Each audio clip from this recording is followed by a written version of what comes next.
जी बच्चे स्टार्ट करते हैं।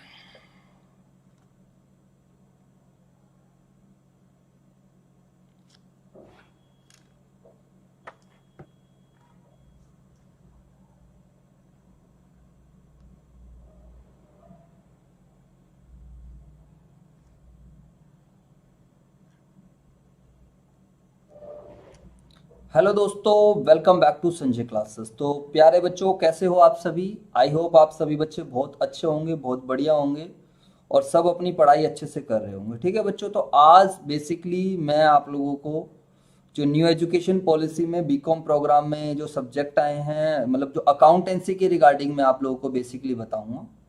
तो बेसिकली हम लोग अकाउंट्स के बारे में यहाँ पर डिस्कशन करेंगे और थोड़ा फाउंडेशन बनाकर मैं आप लोगों का जो है सिलेबस कराना स्टार्ट कर दूंगा। ठीक है बच्चों, बेसिकली मेरा टारगेट रहेगा कि फाइनल अकाउंट विद एडजस्टमेंट्स के बारे में आपको बताऊं, या थोड़ा बहुत फाउंडेशन का भी हमने कर रखा है यहाँ पर अरेंजमेंट आप लोगों के लिए। पहले एक बार जल्दी से बिना टाइम वेस्ट करे हम लोग अपना सिलेबस देखते हैं जल्दी से सभी बच्चे। तो फटाफट सभी बच्चे मेरे साथ जुड़ जाएंगे। जो भी बच्चा जुड़ रहा है वो जो है मेरे को चैट सेक्शन में मैसेज कर सकता है।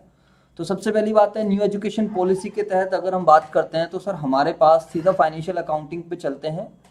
तो ये जो आपके पास DSC 2 बिजनेस लॉ का है, बिजनेस लॉ से अभी यहाँ पर कोई लेना देना नहीं है हमारे को। फाइनेंशियल अकाउंटिंग, तो फाइनेंशियल अकाउंटिंग में हमें क्या क्या पढ़ने को मिलेगा सभी बच्चे ध्यान से देखें। क्या आवाज़ वगैरह सब कुछ क्लियर है? देख लेते हैं चैट सेक्शन में। जी सर, बिल्कुल सर, आवाज़ वगैरह बिल्कुल क्लियर है, कोई प्रॉब्लम नहीं है। ठीक है जी सर, आवाज़ वगैरह सब कुछ ओके है। एक बारी मैं इसको शेयर कर दूं।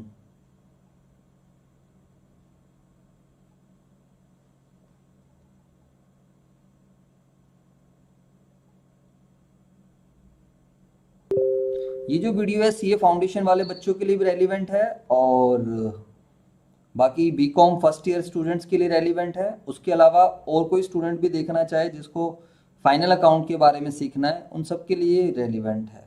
कॉमर्स के तो हर एक बच्चे के लिए रेलिवेंट है। 11 बजे तक हमारी कम से कम फर्स्ट वीडियो है, ये चलने वाली है। तो सभी बच्चे थोड़ा स्पीड में हम लोग करेंगे, ऐसा मानते हुए कि आपको पहले की थोड़ी नॉलेज है। ऐसा नहीं मानूंगा मैं बिल्कुल कि आप लोग ब्लैंक हो। ठीक है सर, तो यहाँ पर अगर हम डिस्कशन करते हैं तो हमारे पास क्या क्या सिलेबस है, अगर हम रेगुलर कॉलेज के हिसाब से बात करते हैं तो हमारे पास सबसे पहले theoretical framework and accounting process, ये हम लोगों को देखने को मिलेगा यहाँ पर। Accounting as an information system, users of financial accounting, needs and artificial intelligence, data analytics in accounting, ये सब पढ़ेंगे। Qualitative characteristics of accounting information, ये थ्योरी है।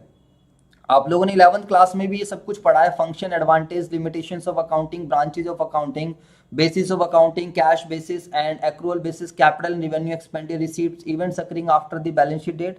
इसके लिए आपका AS4 और 29 डील करता है। AS4 बेसिक, तो ये सब extra ordinary item, prior period item, ये कुछ नई चीज़ें हैं जो अकाउंटिंग स्टैंडर्ड से ली गई हैं बच्चों। ठीक है जी, तो अकाउंटिंग स्टैंडर्ड 5 है, जैसे नेट प्रॉफिट और loss for the period, prior period item and change in accounting policies, accounting estimates, accounting policies, fair value. तो बिल्कुल आप ये नहीं कह सकते 11th का है। जो आपका फर्स्ट कॉन्सेप्चुअल फ्रेमवर्क है, इसमें आपके कुछ चीज़ें अकाउंटिंग स्टैंडर्ड से ली गई है। ठीक है, financial accounting policies, meaning and need. अभी हम सिलेबस का इंट्रोडक्शन कर रहे हैं, उसके बाद फाउंडेशंस बनाकर, क्योंकि मेरी आदत है मैं हमेशा फाउंडेशन के साथ हम काम करेंगे। एक बार ये सीरीज स्टार्ट करेंगे, जितना जैसे जैसे मेरे को टाइम लगेगा तो वैसे वैसे मैं आप लोगों के लिए वीडियोज जो हैं रिकॉर्ड करता रहूँगा अपना एक सीरीज में। ऐसा नहीं है कि बच्चों ने बोला सर ये चैप्टर करा दो, ये चैप्टर करा दो, मैं उल्टा सीधा टेढ़ा मेढ़ा करा रहा हूँ बीच में से। ऐसा मेरी कोई पॉलिसी नहीं रहेगी। एक बारी फाउंडेशन बनाकर हम जो सिलेबस है अपने हिसाब से कराएंगे। अब लाइक मेरा जो है अभी आप लोगों का आज का जो मेरा टारगेट है वो फाइनल अकाउंट्स के रिगार्डिंग मैं प्लान करके आया हूँ, उसी के मैं नोट्स भी लेकर आया हूँ और फाउंडेशन का भी मटेरियल है। पहले एक बार हम सिलेबस के बारे में जान लेते हैं। तो फाइनेंशियल, ये सब जो आपका पहला ए है, इसमें ज़्यादातर अकाउंटिंग जो है बेसिकली आपकी थ्योरी है ज़्यादातर। यहाँ पर generally accepted accounting principle, business entity concepts, money measurement concept, going concern, cost, revenue recognition, realisation, fundamental accounting assumptions like CAG, consistency, accrual, going concern, इसको हमें फॉलो करना पड़ता है बाय डूइंग द अकाउंटिंग। तो ये ऐसा मानते हुए कि आपने थोड़ा 11th-12th में पढ़ा हुआ है, और अगर आपने 11th-12th में कुछ भी नहीं पढ़ा है फिर तो थोड़ी बहुत प्रॉब्लम्स आएंगी, बट स्टिल बने रहना, चीज़ें क्लियर होती चली जाएंगी। इसके बाद क्या है आप लोगों का, ये सारे के सारे प्रिंसिपल्स हैं, कुछ आपने 11th क्लास में पढ़ा है। अकाउंटिंग स्टैंडर्ड्स, ये बिल्कुल नई चीज़ है, तो आपको यहाँ पर आइडिया लेना है। सच एग्जाम्स में थोड़ा कम पूछा जाता है। Concepts, benefits, process of formulation of accounting standard, कि अकाउंटिंग स्टैंडर्ड्स कैसे बनते हैं, कौन इशू करता है अकाउंटिंग स्टैंडर्ड, IFRS क्या है, convergence versus adoption, application of accounting standards, various entities, तो ये सब चीज़ है। तो हम बेसिकली यहाँ से स्टार्ट करेंगे अकाउंटिंग प्रोसेस, ठीक है जी। What is accounting process? From the recording of business transaction to the preparation of trial balance including adjustment, transfer and closing entry.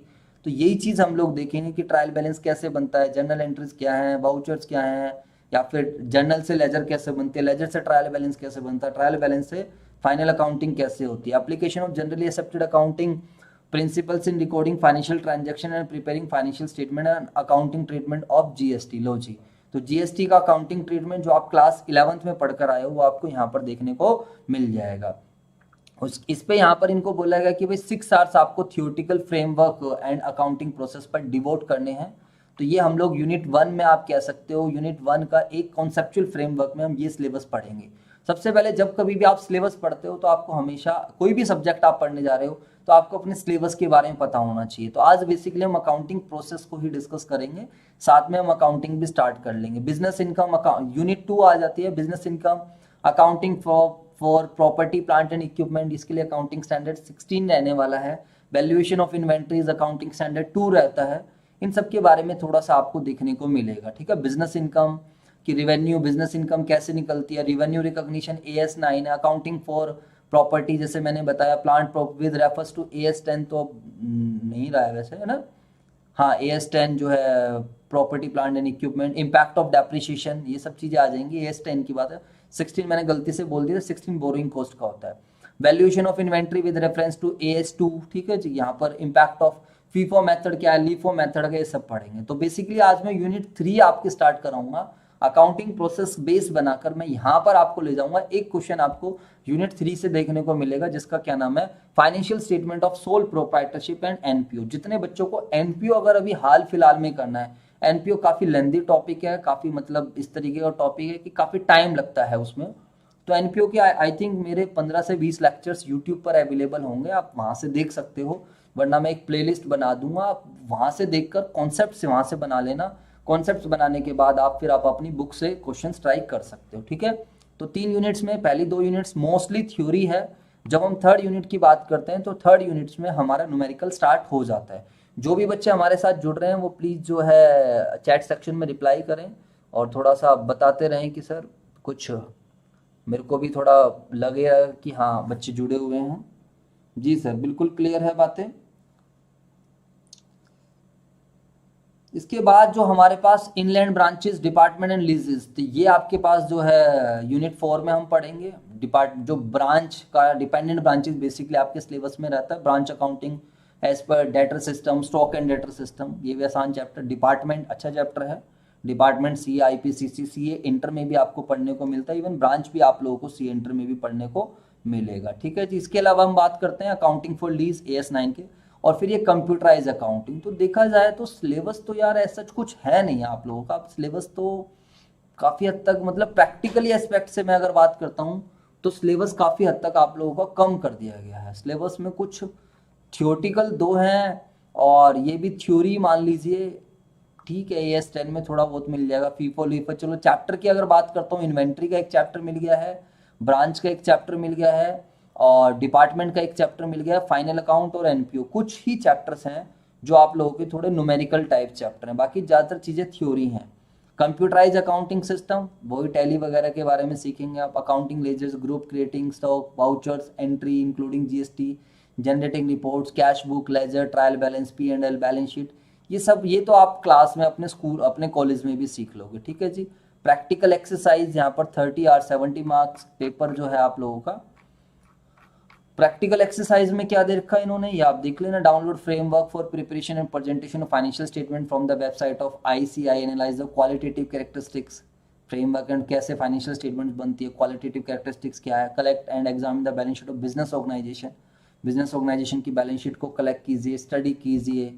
Examine the accounting policies, तो ये prepare trading and P&L, prepare financial statement using appropriate software, ये सब चीज़ें हैं। Books में आप कौन कौन सी बुक रेफर कर सकते हो, बाकी आप 10 ईयर पे जा सकते हो, कोई प्रॉब्लम नहीं है। बाकी बुक अभी है आपके पास टाइम, ऐसी बात नहीं है। तो ये कुछ ऑथर्स हैं जिनकी जो बुक आप लोग रेफर कर सकते हो। बाकी यहाँ पर जो ज़्यादातर बी के डी के गोयल, जो बी के गोयल होती है, भूषण कुमार गोयल है, Tiwari and financial accounting, J are Monga sir की भी होगी इसमें यहाँ पर। ठीक है जी सर, सिंगल पब्लिकेशन ज़्यादातर तो यही चलती है। ठीक है, आप कोई सी भी बुक अपना ले सकते हो। चलो सर, तो फिलहाल हम अपना ज़्यादा टाइम नहीं लगाते हैं। अकाउंटिंग स्टैंडर्ड्स देखो क्या, suggestive readings, accounting standard at the website of institute chartered accountant of India. तो अकाउंटिंग स्टैंडर्ड्स के मैं सारे के सारे नोट्स आपको अपने टेलीग्राम चैनल में शेयर कर दूंगा, आपको कहीं से डाउनलोड करने की जरूरत नहीं है। और वो जो नोट्स मिलेंगे आईसीआई के ही मिलेंगे। ठीक है, इंडियास भी आप आईसीआई के भी फॉलो कर सकते हो, मिनिस्ट्री ऑफ कॉर्पोरेट अफेयर्स वहाँ से भी मिल जाएंगे। कह रहा है ये सजेस्टिव रीडिंग्स बताई इन्होंने। और उसके अलावा अगर हम बात करते हैं, readings will be updated by the department of commerce and uploaded on department website. There shall be 2 grade for ये अपग्रेड वगैरह का डीयू वाले आपको बता देंगे। चलो सर, तो ये था हमारा न्यू एजुकेशन पॉलिसी में। तो अगर मैं आप लोगों से बात करता हूँ कि सिलेबस की अगर मैं बात करता हूँ, तो मतलब ज़्यादा कुछ डेप्रिसिएशन आपका हट चुका, सिंगल एंट्री सिस्टम भी कहीं नहीं दिखाई दे रहा, इवन हायर परचेज भी नहीं दिखाई दे रहा। क्या एक बार मैं देख लूँ यार, हायर परचेज तो नहीं हटना चाहिए था, हायर परचेज भी इन्होंने हटा दिया क्या? देखते हैं। तो मज़ा आ गया, आप लोगों को सिलेबस काफ़ी ज़्यादा कम हो रखा है। फाइनेंशियल अकाउंटिंग इसमें भी नहीं है, यहाँ तो मैंने पढ़ाई, हायर परचेज कहीं दिख ही नहीं रहा है। तो financial accounting for inland stock, accounting for department lease में तो हायर परचेज नहीं होगा। ठीक है, नहीं है बच्चों, हायर परचेज चैप्टर भी आपका हट चुका है। ठीक है जी, पहले के मेरे पास नोट्स हैं, डिसोल्यूशन भी नहीं है। आप देखो कितना ना ज्वाइंट वेंचर ना, काफ़ी हद तक सिलेबस आपका बहुत ज़्यादा कम हो चुका है। ठीक है बच्चों, क्लियर हो गई सारे बच्चों को बातें? हाँ जी सर, बिल्कुल क्लियर है। सिलेबस में आपके मेनली जो मैं बताऊं कितने चैप्टर्स हैं, वो एक बार हम लोग यहाँ पर लिख लेते हैं आप लोगों की रेफरेंस के लिए। कौन कौन से चैप्टर्स हैं ये थोड़ा बहुत हम लोग पढ़ लेते हैं, देख लेते हैं सभी बच्चे सर। तो आप जो प्रैक्टिकली चैप्टर जो मेन जो जिसमें न्यूमेरिकल्स है, जिसमें आपको मेहनत करने की आवश्यकता है, वो आपका न्यू एजुकेशन पॉलिसी के तहत अगर हम सिलेबस की बात करेंगे तो सिलेबस में आप लोगों को क्या क्या देखने को मिलेगा। ठीक है जी, एक तो इन्वेंट्री का टॉपिक है जो आपका अकाउंटिंग स्टैंडर्ड 2 के हिसाब से डील करेंगे।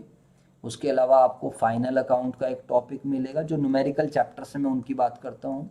एक एनपीओ का आपको टॉपिक मिल रहा है, एक ब्रांच अकाउंट का आपको टॉपिक मिल रहा है। ब्रांच के अलावा आपको डिपार्टमेंट का टॉपिक मिल रहा है, डिपार्टमेंट अकाउंट। ठीक है जी, तो बेसिकली ये 5 चैप्टर्स आप लोगों को देखने को मिल रहे हैं। और सर बताइए और कोई चैप्टर यहाँ पर? डिपार्टमेंट लीज का AS 19 के हिसाब से है, AS 10 PP तो उसमें कुछ ऐसा है नहीं। ठीक है जी, लीज का आपको एक टॉपिक मिल जाएगा, लीज अकाउंटिंग। यहाँ पर हम AS 19 के हिसाब से देख लेंगे। और उसके अलावा अगर हम बात करते हैं तो आपको एक टॉपिक और मिल सकता है, कौन सा?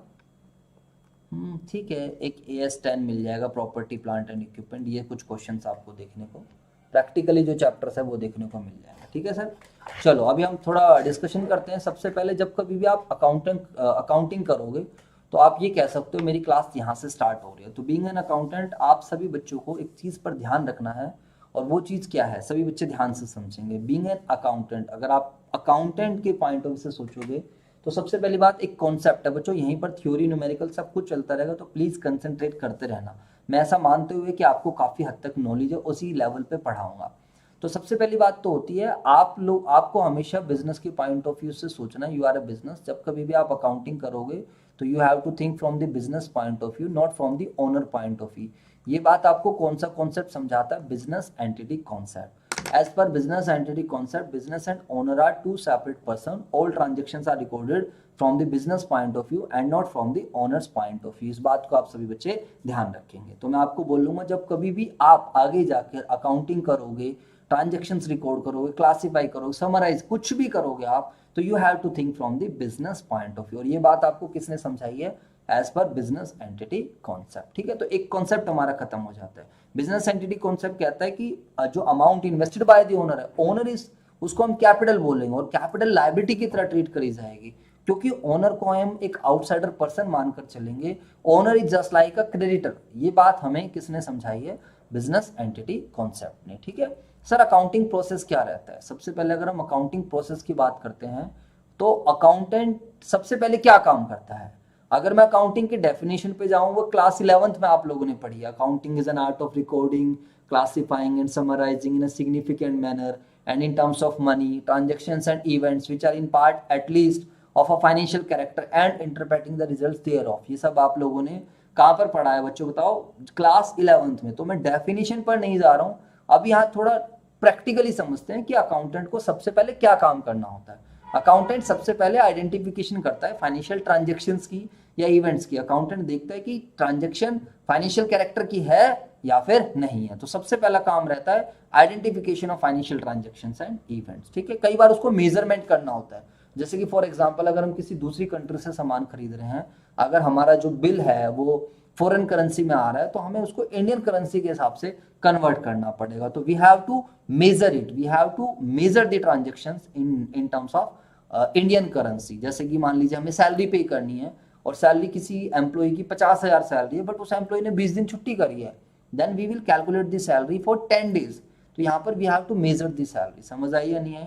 तो बच्चों सभी बच्चे ध्यान से समझेंगे। Hello hello Bhavesh, hello. तो हम अकाउंटिंग प्रोसेस समझ रहे हैं। तो सबसे पहले हम आइडेंटिफाई करेंगे कि जो ट्रांजेक्शन है वो कौन से कैरेक्टर की होनी चाहिए? फाइनेंशियल कैरेक्टर की होनी चाहिए।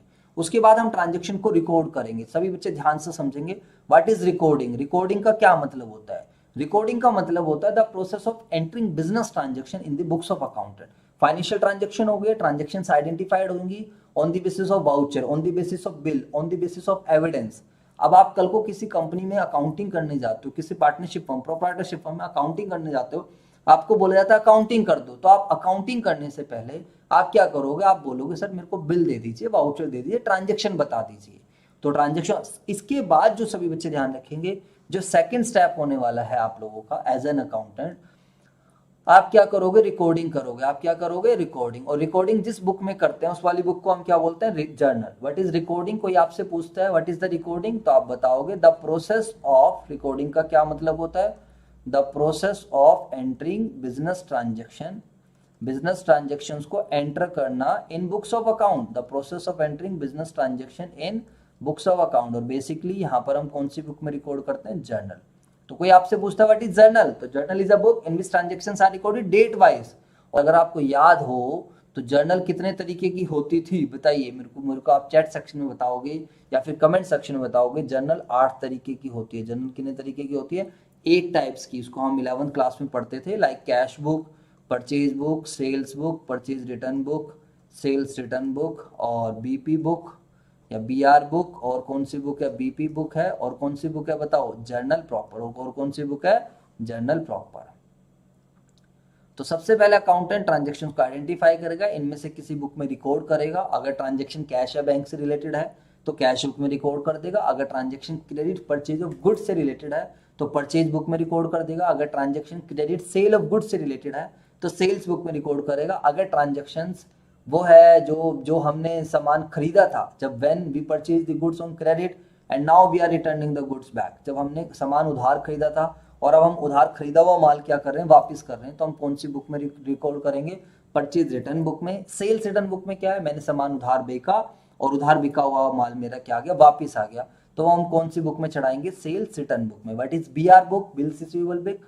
हमने किसी को उधार सामान बेचा ड्यूरिंग द ईयर, कितने बीआर हमने बनाए, कितने बीआर एन कैश हुए, कितने बीआर डिस्काउंटेड हुए, इन सब का जो रिकॉर्ड हम रखेंगे दैट विल बी जो है कैप्ट इन बिजनेस, जो that will be kept in bills receivable book. BP book क्या है? बीपी बुक का मतलब bills payable book. Bills payable book का क्या मतलब है?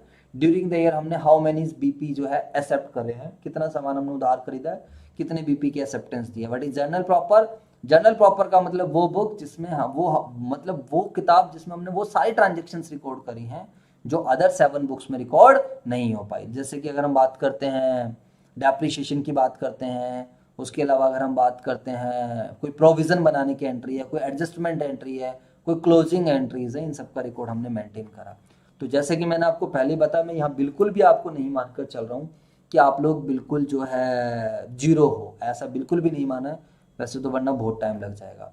तो रिकॉर्डिंग के बाद हम लोग क्लासिफिकेशन करते हैं। आप एक अच्छे अकाउंटेंट हो तो आपको अकाउंटिंग प्रोसेस जरूर पता होना चाहिए। क्लासिफिकेशन का मतलब क्या होता है? Grouping the same nature item at a single place. जब आप एक जैसे नेचर के आइटम को एक प्लेस पर दिखाते हो, उस चीज को आप क्या बोलते हो? क्लासिफिकेशन। सीधी सी बात है, यानी कि क्लासिफिकेशन के लिए हम लोग अकाउंट ओपन करते हैं। For the purpose of classification we open account. हम क्या बनाते हैं मेरे दोस्तों? खाते बनाते हैं।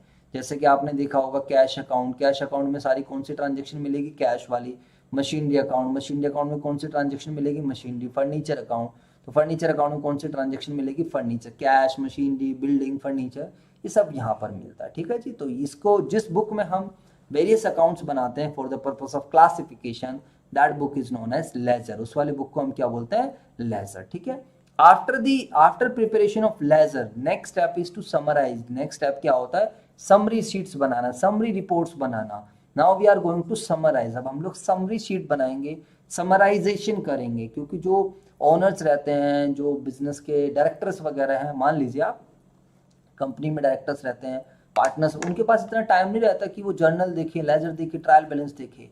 And for the purpose of summary records we prepare summary sheets like trial balance. तो जब सबसे पहले ट्रांजेक्शन्स होंगी, आइडेंटिफिकेशन होने के बाद रिकॉर्डिंग होगी, रिकॉर्डिंग होने के बाद क्लासिफिकेशन। जिस बुक में हम डेट वाइज ट्रांजेक्शन्स को रिकॉर्ड करेंगे उसे जर्नल बोलेंगे। तो जर्नल से क्या बनती है? लेजर बनती है। आप सभी बच्चे ध्यान रखना, जर्नल से क्या बनने वाली है? लेजर। और लेजर का जो बैलेंस निकलता है, लेजर का जो क्या निकलता है? बैलेंस, उसको मेरे दोस्तों हम क्या बोलते हैं? Trial balance. लेजर का जो बैलेंस निकलता है उसको हम ट्रायल बैलेंस के अंदर लेकर जाते हैं। कहाँ लेकर जाते हैं? Trial balance. तो what is trial balance? Trial balance एक स्टेटमेंट होती है जो क्या शो करती है? Which shows the debit and credit balances, which shows the debit and credit balances of all ledger accounts. तो trial balance it is a statement. Trial balance एक statement है प्रिपेयर्ड ऑन पार्टिकुलर डेट, जो किसी particular date पर बनती है। Which shows the, जो क्या शो करती है? Which shows the debit and credit balance of all ledgers. ठीक है। आपको ट्रायल बैलेंस के बारे में देखना है तो मेरी एक सेपरेट वीडियो है अनदर चैनल पर, प्रोफेसर संजय कुमार के नाम से चैनल है, वहां पर जाकर आप ट्रायल बैलेंस की डिटेल देख सकते हो। अब on the basis, trial balance एक अर्थमेटिकल एक्यूरेसी के लिए बनाया जाता है। ट्रायल बैलेंस जो है कोई प्रॉफिट एंड लॉस शो नहीं करता है। Trial balance is not an account. Trial balance एक समरी शीट होती है। जी सर, बिल्कुल क्लियर है जी आपकी बात है, कोई टेंशन नहीं है हमें। आगे चलते हैं। इसके बाद अगर हम डिस्कशन करते हैं, इसके बाद सर क्या आएगा? What is profit and loss account? Profit and loss account is that account, sorry, पहले ट्रायल बैलेंस के आधार पर we are going to prepare. हम क्या बनाने वाले हैं? जल्दी से बताओ। On the basis of trial balance हम लोग क्या बनाने वाले हैं? हम लोग बनाएंगे ट्रायल बैलेंस को बेस लेकर हम लोग क्या बनाएंगे? We are going to prepare trading account, we are going to prepare profit and loss account, and we are going to prepare final account. तो ट्रायल बैलेंस आपका बेस बनेगा। ट्रायल बैलेंस को बेस बनाकर आप क्या बनाओगे? जल्दी से बताओ। ट्रेडिंग अकाउंट बनाओगे, क्या बनाओगे? प्रॉफिट एंड लॉस अकाउंट बनाओगे, और क्या बनाओगे आप? Balance sheet. और इसी चीज को हम बोलते हैं फाइनल अकाउंट। तो जो आपका जो फर्स्ट चैप्टर है, फर्स्ट चैप्टर जो आपका फाइनल अकाउंट के बारे में हम डिस्कशन करेंगे, वो चैप्टर यही वाला चैप्टर है। ठीक है बच्चों, समझ में आ रही है बात या नहीं आ रही? हाँ जी सर, बिल्कुल क्लियर बात है, आप टेंशन मत लो फालतू, कोई दिक्कत वाली बात ऐसी है नहीं। ठीक है जी सर। हाँ जी,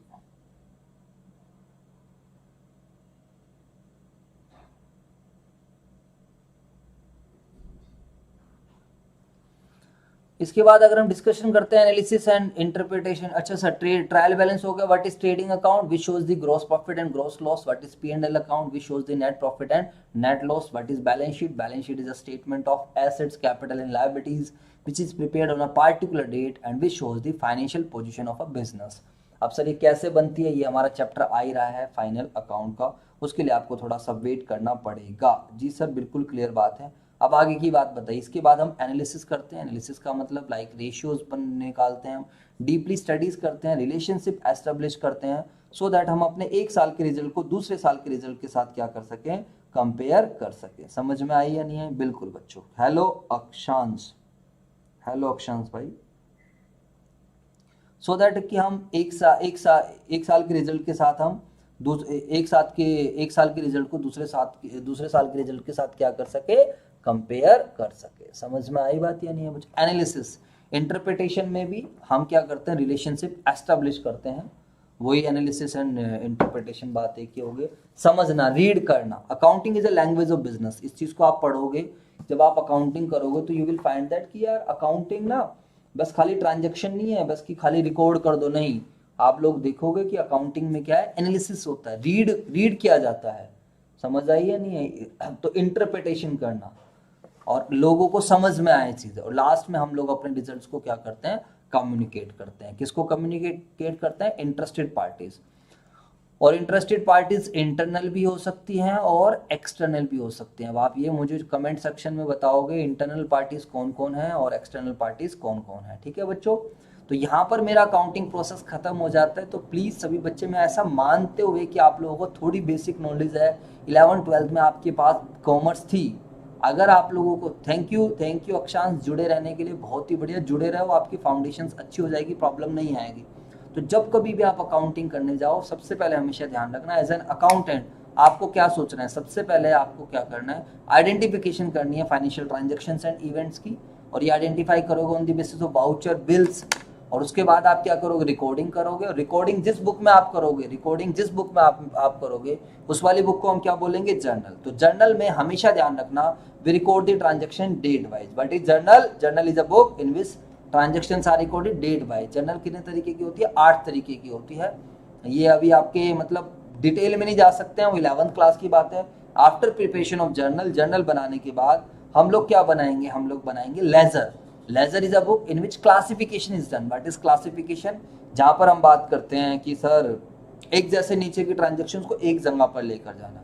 इन क्लासिफिकेशन में हम लोग ग्रुप बनाते हैं। समझ में आई बात या नहीं है? बोलो जी फटाफट। जी सर, एक मिनट, थोड़े पंखी की आवाज आ रही है, उसको बंद करवा दो।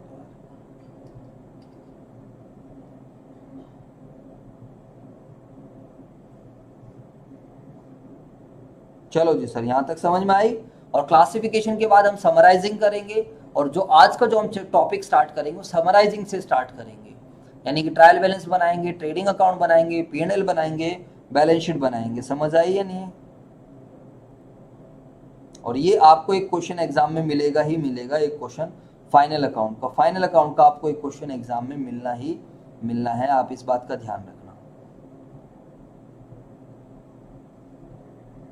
कोई प्रॉब्लम नहीं है सर, कोई दिक्कत नहीं है। समराइजिंग के लिए हम ट्रायल बैलेंस बनाते हैं। ट्रायल बैलेंस को डिटेल में देखना है तो मैंने आपको बताया, एक वीडियो अवेलेबल है, वहां पर देख लेना। ट्रायल बैलेंस एक समरी शीट होती है ऑफ ऑल लेजर बैलेंसेज, जिसमें जितने भी डेबिट एंड क्रेडिट बैलेंसेज जो लेजर से निकले हैं सभी अकाउंट्स को, उसको हम दिखाते हैं। Trial balance arithmetical accuracy show करती है। ट्रायल बैलेंस टैली होने का ये मतलब नहीं है कि यहाँ पर कोई भी एरर नहीं है। ट्रायल बैलेंस बस खाली जमा घटा की गलतियां बता सकते हो और कुछ नहीं कर सकते। समरी शीट होती है सारे लेजर का, कितना कितना बैलेंस है, and on the basis of trial balance we prepare final account. Final accounts के अंदर क्या क्या आता है? फाइनल अकाउंट्स में ट्रेडिंग अकाउंट आएगा, प्रॉफिट एंड लॉस अकाउंट आएगा। But is trading account which shows the gross profit and loss, which shows the details of opening stock, purchases, sales, purchase return, closing stock, इस तरीके की जो detail show करता है उसको हम क्या बोलते हैं? ट्रायल बैलेंस, वो ट्रेडिंग अकाउंट बोलते हैं। And what is profit and loss account? Which shows the net profit, net loss, financial, हाँ, जो नेट प्रॉफिट या नेट लॉस शो करेगा आफ्टर कंसिडरिंग जो है, and also consider indirect expenses, indirect incomes. And what is balance sheet? Balance sheet is a statement of assets, capital and liabilities which shows the financial position of a business. समझ में आई या नहीं आई? जी भाई, hello creative बंदा, ठीक है भाई, hello. Analysis and interpretation, generally ratios वगैरह एस्टेब्लिश करते हैं, हम रेशियो वगैरह निकालते हैं, कंपेरेटिव्स बनाते हैं, एक साल के रिजल्ट को दूसरे साल से कंपेयर करते हैं। इंटरफॉर्म कंपैरिजन होती है, इंट्राफॉर्म कंपैरिजन होती है। इंटरफॉर्म कंपैरिजन जब हम अपनी कंपैरिजन किसी और के साथ कर रहे हैं, इंट्राफॉर्म कंपैरिजन हम अपनी कंपैरिजन अपने साथ ही कर रहे हैं, बस डाटा 2 साल का ले रहे हैं, 2021 का 2022 के साथ, 21-22 इस तरीके से। And communicating to the user. शाबाश अभिषेक तिवारी, आपको तो बिल्कुल जुड़े रहना चाहिए, आप थोड़ा साइंस बैकग्राउंड से हो। तो आपको मैंने नोट्स भी शेयर करे थे, वो नोट्स आप देख सकते हो, और इवन प्लेलिस्ट भी शेयर करी, आप उन वीडियोस को भी देख सकते हो। आपको कोई प्रॉब्लम आए तो आप इस तरीके से मेरे से पूछ सकते हो। सबसे पहले ये आपको प्रोसेस क्लियर होना चाहिए। चलो जी सर, ठीक है। अब अगर हम बात करते हैं सीधा, अगर हम फाइनल अकाउंट पर जाते हैं तो देखो फाइनल अकाउंट में तो हम लोग ट्रेडिंग अकाउंट बनाएंगे, P&L बनाएंगे, बैलेंस शीट्स बनाएंगे, काफ़ी सारी चीज़ें रहने वाली हैं, ठीक है। तो उससे पहले क्या है, या तो आप क्या कर सकते हो, कुछ बेसिक अकाउंटिंग टर्म्स के बारे में देख सकते हो, जैसे कि मैं बार बार एसेट्स का वर्ड यूज़ करूँगा, कैपिटल। चलो थोड़ा बहुत बताता हूँ। एसेट्स का मतलब कोई भी ऐसी चीज़ जो हमारे द्वारा ओन है, हमारे द्वारा कंट्रोल्ड है, जो हमें बेनिफिट्स दे, जो हमें मनी, जिसकी मनी वैल्यू है, उसको हम क्या बोलते हैं, एसेट्स। फिक्स एसेट्स की बात करते हैं जो लॉन्ग पीरियड के लिए होती है, not for the purpose of resale होती है, जो बिजनेस को चलाने के लिए होती है, उसको हम बोलते हैं एसेट, जो जनरली मोर देन 1 ईयर के लिए होती है। जैसे कि अगर हम बात करते हैं, हमारे पास लैंड है, बिल्डिंग है, मशीनरी है, फर्नीचर, ये सब हमारी फिक्स एसेट्स है। करंट एसेट्स का मतलब वो एसेट जो एक बिजनेस ने खरीदी है for the purpose of resale, जिसको हम फटाफट फटाफट किस में कन्वर्ट करना चाहते हैं, कैश में कन्वर्ट करना चाहते हैं, या जो ऑलरेडी किसकी फॉर्म में है, कैश एंड कैश इक्विवेलेंट्स की फॉर्म में, उसको हम क्या बोलते हैं, करंट एसेट्स। अभिषेक आपको ध्यान से सुनना है।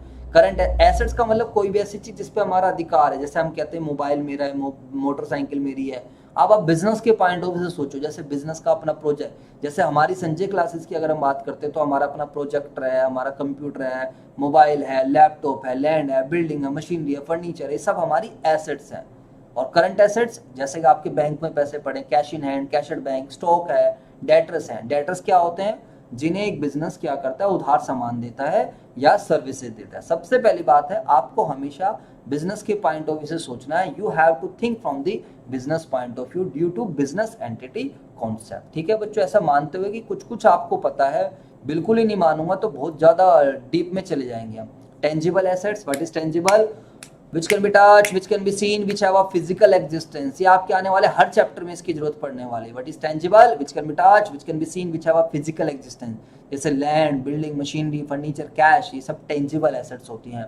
What is intangible, which cannot be touched, which cannot be seen and which do not have any physical existence। जैसे कि हम किसी कॉपीराइट की बात करते हैं, हम ट्रेडमार्क की बात करते हैं, और हम लोग बात करते हैं क्या नाम है, सॉफ्टवेयर की बात करते हैं, गुडविल की बात करते हैं। जैसे एप्पल का नाम है, तो जो नेम है, that name can not be touch, can not be seen, it doesn't have any physical existence. What is wasting assets, wasting assets का मतलब वो वाली एसेट्स जो हमारी नेचुरल रिसोर्सेज से रिलेटेड रहते हैं, यानी कि हम जो कंट्री के पॉइंट ऑफ से कहते हैं, जैसे कोल हो गया, पेट्रोल हो गया, गैस हो गई, इसको हमें प्रॉपर तरीके से यूज करना चाहिए। फिक्टिशियस एसेट्स का मतलब नकली एसेट्स होती हैं, ये जब थोड़े बड़े हो जाओगे तब समझोगे। वो एसेट जिनकी मार्केट वैल्यू 0 होती है, जिन्हें कोई भी खरीदने के लिए तैयार नहीं होता, उनको हम क्या बोलते हैं, फिक्टिशियस एसेट्स। ये जबरदस्ती बैलेंस शीट में चली जाती हैं क्योंकि राइट ऑफ नहीं हुई है, डेबिट बैलेंस होने की वजह से। अगर हमने इनको राइट ऑफ नहीं किया है, बुक से नहीं हटाया है, तो ये बैलेंस शीट के एसेट साइड में पहुंच जाती है। लायबिलिटीज तो सभी बच्चे ध्यान से समझेंगे, please try to concentrate. Main चीजें हैं ये, आप बार बार बोलता रहूंगा लायबिलिटीज क्या है, एसेट्स क्या है, कैपिटल क्या है, फिर आपको प्रॉब्लम आएगी। लायबिलिटीज का मतलब कर्जा, तो ये वो अमाउंट है जो बिजनेस ने ओव्ड किया, it is the amount owed by the business. Business ने कहीं से सामान उधार लिया, कहीं से सर्विसेज उधार लिया, कहीं से लोन लिया है, तो बिजनेस के सर पे कर्ज होना, that is known as liabilities. अब लायबिलिटीज में लोन आ जाएगा, क्रेडिटर्स आ जाएगा, बीपी आ जाएंगे, आउटस्टैंडिंग एक्सपेंस आ जाएंगे। अभी पता है आपको ट्रायल बैलेंस में से ट्रायल बैलेंस को क्लोज करना होगा। ट्रायल बैलेंस को उठाकर ट्रेडिंग में, कुछ आइटम ट्रेडिंग में जाएंगे, कुछ आइटम P&L में जाएंगे, कुछ आइटम बैलेंस शीट में जाएंगे, और आपको पता ही नहीं चल रहा होगा कि एसेट्स क्या है, कैपिटल क्या है, लायबिलिटीज क्या है, एक्सपेंसेस क्या है, डायरेक्ट कौन से, इनडायरेक्ट कौन से हैं। तो मुझे बताओ आप कैसे फिर ट्रायल बैलेंस को क्लोज कर पाओगे। अच्छा मुझे बताओ, आपका फाइनल अकाउंट हो गया, क्या नाम है जो है, कॉलेज में फाइनल अकाउंट अभी हुआ या नहीं हुआ, जल्दी से बताओ। देखो बच्चों, पार्टिसिपेट जरूर किया करो। आप लोग पार्टिसिपेट नहीं करते हो, ये सबसे बड़ी दिक्कत है। फिर अगर आप चाहते हो कि हमारा एनर्जी लेवल या हमारी मोटिवेशन लेवल वही बनी रहे, तो आप प्लीज पार्टिसिपेट किया करो। तो सर लायबिलिटीज का आपने बिल्कुल समझाया। तो क्रेडिटर्स कौन होते हैं, मैं बिजनेस हूँ, बिजनेस ने कहीं से सामान उधार लिया, बिजनेस ने कहीं से सर्विसेज ली। तो बिजनेस जिन लोगों से सामान उधार लेता है, बिजनेस जिन लोगों से सर्विसेज उधार लेता है, उसको हम क्या बोलते हैं, क्रेडिटर्स। तो क्रेडिटर्स हमारे सर पे कर्जा होता है, क्रेडिटर्स बिजनेस के सर पे क्या होती है, लायबिलिटी होती है, करंट लायबिलिटीज होती है, इसको हम पढ़ेंगे। वैसे लायबिलिटीज कई तरीके की होती है। जी सर, अभी फाइनल अकाउंट नहीं हुआ है, तो जब होगा तो आपको मजा आएगा। सारे नोट्स मैं आपके साथ शेयर कर दूंगा, डोंट वरी, कोई टेंशन लेने की। अभी मुझे पता है थ्योरी वगैरह ही चल रही होगी आप लोगों की, शायद आप लोगों की थ्योरी चल रही होगी। देखो है ना, कॉलेज अभी नहीं हुआ है, कोई बात नहीं, अभी आपकी थ्योरी चल रही है तो मैं आपको पहले ही बोलूँगा, आप सबसे पहले बेसिक अकाउंटिंग टर्म्स पे काम कर सकते हो। बेसिक अकाउंटिंग टर्म्स आपको आना चाहिए। अगर जो बच्चे साइंस बैकग्राउंड से, आर्ट्स बैकग्राउंड से, तो वो इस तरीके से पढ़ सकते हैं, इस प्रोसेस को लिख सकते हैं। बेसिक अकाउंटिंग टर्म्स के बाद आप चैप्टर नंबर 2 कर सकते हो। अकाउंटिंग इक्वेशन का एक चैप्टर है, उससे आपको बेसिक अकाउंटिंग टर्म्स का आइडेंटिफाई करना आसान हो जाएगा।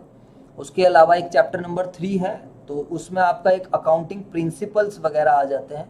थोड़ा सा आपको अच्छा लगेगा कि what are the accounting principles, कौन कौन से अकाउंटिंग प्रिंसिपल्स हैं, जैसे बिजनेस एंटिटी कॉन्सेप्ट है, मनी मेजरमेंट कॉन्सेप्ट है, गोइंग कंसर्न कॉन्सेप्ट है, एक्रूअल बेसिस कॉन्सेप्ट है। चलो मेरे को याद दिलाना, मैं आपको एक वीडियो शेयर कर दूंगा, मेरी 8 मिनट की वीडियो है, उसमें मैंने काफ़ी अच्छे से इन कुछ प्रिंसिपल्स को बहुत अच्छे से एक्सप्लेन करा है। उसके बाद फिर आप एक चैप्टर कर सकते हो, rules of debit and credit. Rules of debit and credit, sir branch जो ऑफ अकाउंटिंग हो रहा है, ब्रांच ऑफ अकाउंटिंग तो मुझे लगता है स्टार्टिंग में कराना नहीं चाहिए, ये मेरी अपनी ओपिनियन है। ब्रांच इससे अच्छा फाइनल अकाउंट या जर्नल ये सब चीज़ कराते, बट ठीक है कोई बात नहीं। कई बार बच्चे की फाउंडेशन सही रहती है, फिर हम एक अच्छे चैप्टर पे जाएं तो बढ़िया रहता है। एकदम से ब्रांच उठा लिया तो थोड़ा सा कई बार क्या होता है, थोड़ा वजन सा पड़ जाता है बच्चों पर। बट कोई बात नहीं बच्चों, आप समझिए, जो चीज़ समझ में ना आए, यूट्यूब पे दुनिया भर का कंटेंट अवेलेबल है, वहाँ से जाकर सीखिए। इसके बाद आपको rules of debit and credit समझना चाहिए, what are the rules of debit and credit.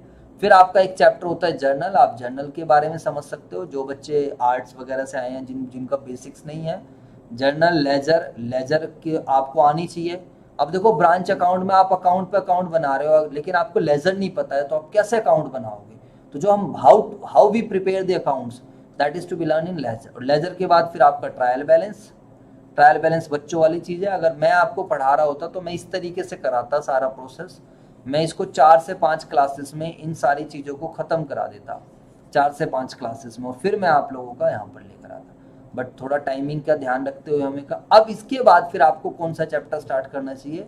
Final account. समझ आई या नहीं? फाइनल अकाउंट से फिर आपका फाइनल अकाउंट से कनेक्टेड एनपीओ है। इस तरीके से फिर हम अपना थोड़ा बेस वगैरह बनाकर चल सकते हैं। चलो सर, तो आई होप सभी बच्चों को fix assets clear, current assets clear, tangible, intangible. Chat section में रिप्लाईज देते रहेंगे सभी बच्चे, ठीक है जी। जो बच्चा रिप्लाईज देगा उसी को फिर पर्सनली नोट शेयर करूंगा अभी, और जो बच्चा रिप्लाई नहीं देगा उसको मैं फिर लास्ट में, बिल्कुल जब एग्जाम से 1 महीने पहले खाली नोट शेयर करूंगा। चलो जी sir, liabilities clear. Types of liabilities की बात करते हैं। वैसे current liabilities, non current liabilities.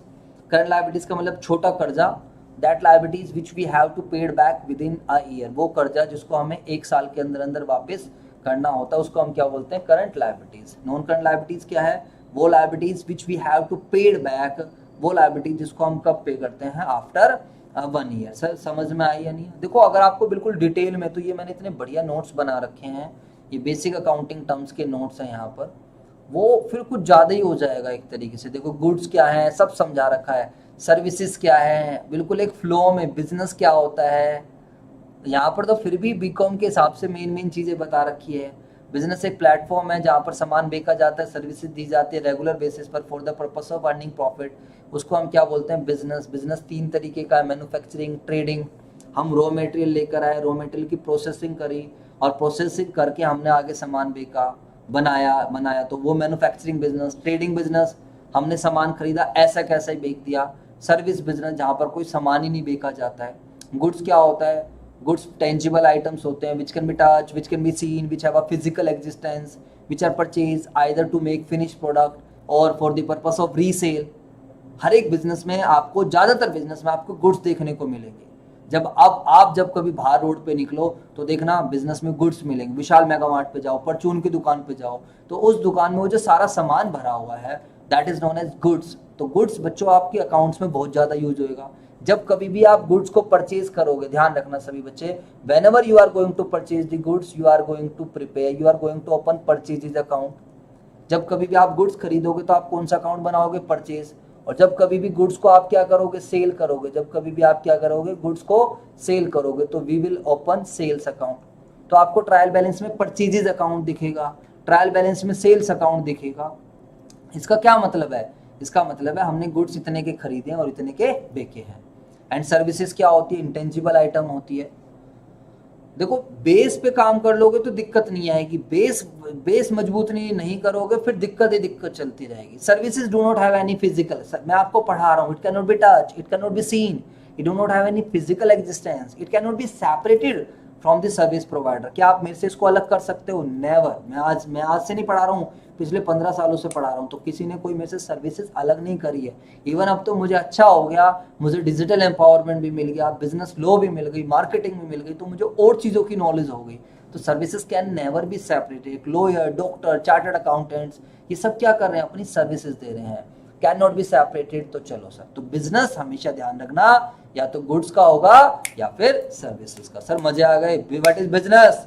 तो business is a platform in which goods are sell and services are provided. Services के लिए हम कभी भी सेल वर्ड यूज नहीं करेंगे, on a regular basis for the purpose of earning profit. Trading भी हो सकता है, मैन्युफैक्चरिंग भी हो सकता है, सर्विसेज भी। सारा गेम ट्रांजेक्शंस का है। What is transaction? बिजनेस के द्वारा किए गए जो लेन देन होते हैं उसको हम क्या बोलते हैं? Transaction. Exchange of goods and services in terms of money, generally दो पार्टीज के बीच में होती है। तो इनिशिएट ट्रांजेक्शन की वजह से अकाउंटिंग प्रोसेस स्टार्ट होता है। प्लीज रिप्लाई करते रहें, कितने बच्चे मुझे एक्टिवली सुन रहे हैं, मैं उसी हिसाब से अपनी स्पीड और उसी हिसाब से मैं अपना टॉपिक को लेकर चलूंगा। समझ आया नहीं है? जैसे अभिषेक तिवारी आया तो मुझे लगा कि वो साइंस वाला बच्चा है, तो चलो मैं थोड़ा सा उसको बता दूं, वरना मैं ये सब नहीं करा रहा था। बट स्टिल आपका भी हो जाता, कोई प्रॉब्लम नहीं है, टाइम है हमारे पास, एक आधी क्लास में ये सब चीज़ कर लेंगे, कोई दिक्कत नहीं आएगी।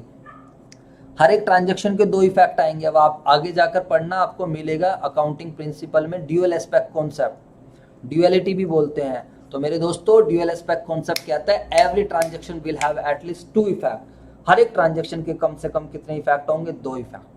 और जितना आप डेबिट करोगे उतना ही क्या होगा? क्रेडिट होगा, ध्यान रखना। और उसी वजह से आपका ट्रायल बैलेंस टैली होता है, और उसी वजह से मेरे दोस्तों क्या नाम है, आपकी बैलेंस शीट टैली होती है। जैसे कि आपने मशीनरी खरीदी तो मशीनरी आ गई, कैश चला गया, तो ये सब ध्यान रखना। आई एम लिसनिंग सर, चलो वेरी गुड, शाबाश, बहुत ही बढ़िया। तो बिजनेस के द्वारा किए गए लेन देन, इन सबको हम क्या बोलते हैं? ट्रांजेक्शंस। आप सुनोगे sir transaction transaction transaction transaction, अगर बिजनेस में ट्रांजेक्शन है तो एक बिजनेस है, ट्रांजेक्शन नहीं है तो बिजनेस है ही नहीं। सारा लेन देन, सारी कहानी किससे शुरू होती है? ट्रांजेक्शन के। अब एग्जाम्पल, आप अपनी डेली लाइफ में बहुत सारे ट्रांजेक्शन करते हो, कुछ भी खरीदना, कुछ भी बेचना, वो सब आपकी ट्रांजेक्शन है। लेकिन हमारा बिजनेस ट्रांजेक्शन, हम बच्चों को पढ़ाते हैं, फीस मिलती है, रेंट पे करते हैं, सैलरी पे करते हैं, इलेक्ट्रिसिटी बिल देते हैं, कंप्यूटर खरीदा, मशीनरी खरीदी, डेप्रिसिएशन, गाड़ी में पेट्रोल डलवाए, ये सब क्या है? Transaction. Chair purchase, telephone, water board purchase, ये सब हमारे लिए ट्रांजेक्शन है। स्टेटिंग डिफरेंटली, एक एग्रीमेंट होता है दो पार्टीज के बीच में। चलो सर, ट्रांजेक्शन की बात करते हैं तो कई तरीके की ट्रांजेक्शन है। Cash transaction, credit transaction. हमने सामान खरीदा, हैंड टू हैंड पेमेंट करी, या हैंड टू हैंड पैसा मिल गया, cash transaction. What is credit transaction? सामान खरीदा, पैसे बाद में देंगे, या फिर सामान बेचा, पैसे अभी हमें नहीं मिले, क्रेडिट। उधार ट्रांजेक्शन। इंटरनल ट्रांजेक्शन क्या होती है? जो विद इन द ऑर्गेनाइजेशन होती है। चलो मुझे बताओ, what is depreciation? Any one of you, किसी बच्चे को डेप्रिसिएशन का मतलब पता है तो मुझे बताओ। और मुझे बताओ, depreciation is an internal transaction और depreciation is an external transaction. जल्दी से बताओ फटाफट, देखते हैं आप लोगों की भी थोड़ी नॉलेज चेक करते हैं।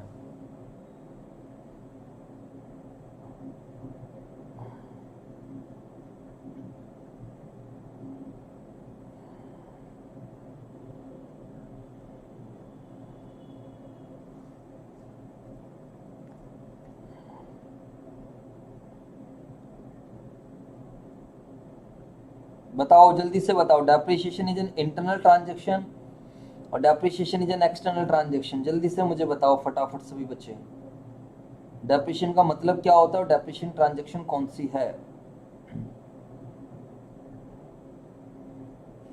बस कोई नहीं बता रहा, चलो कोई बात नहीं।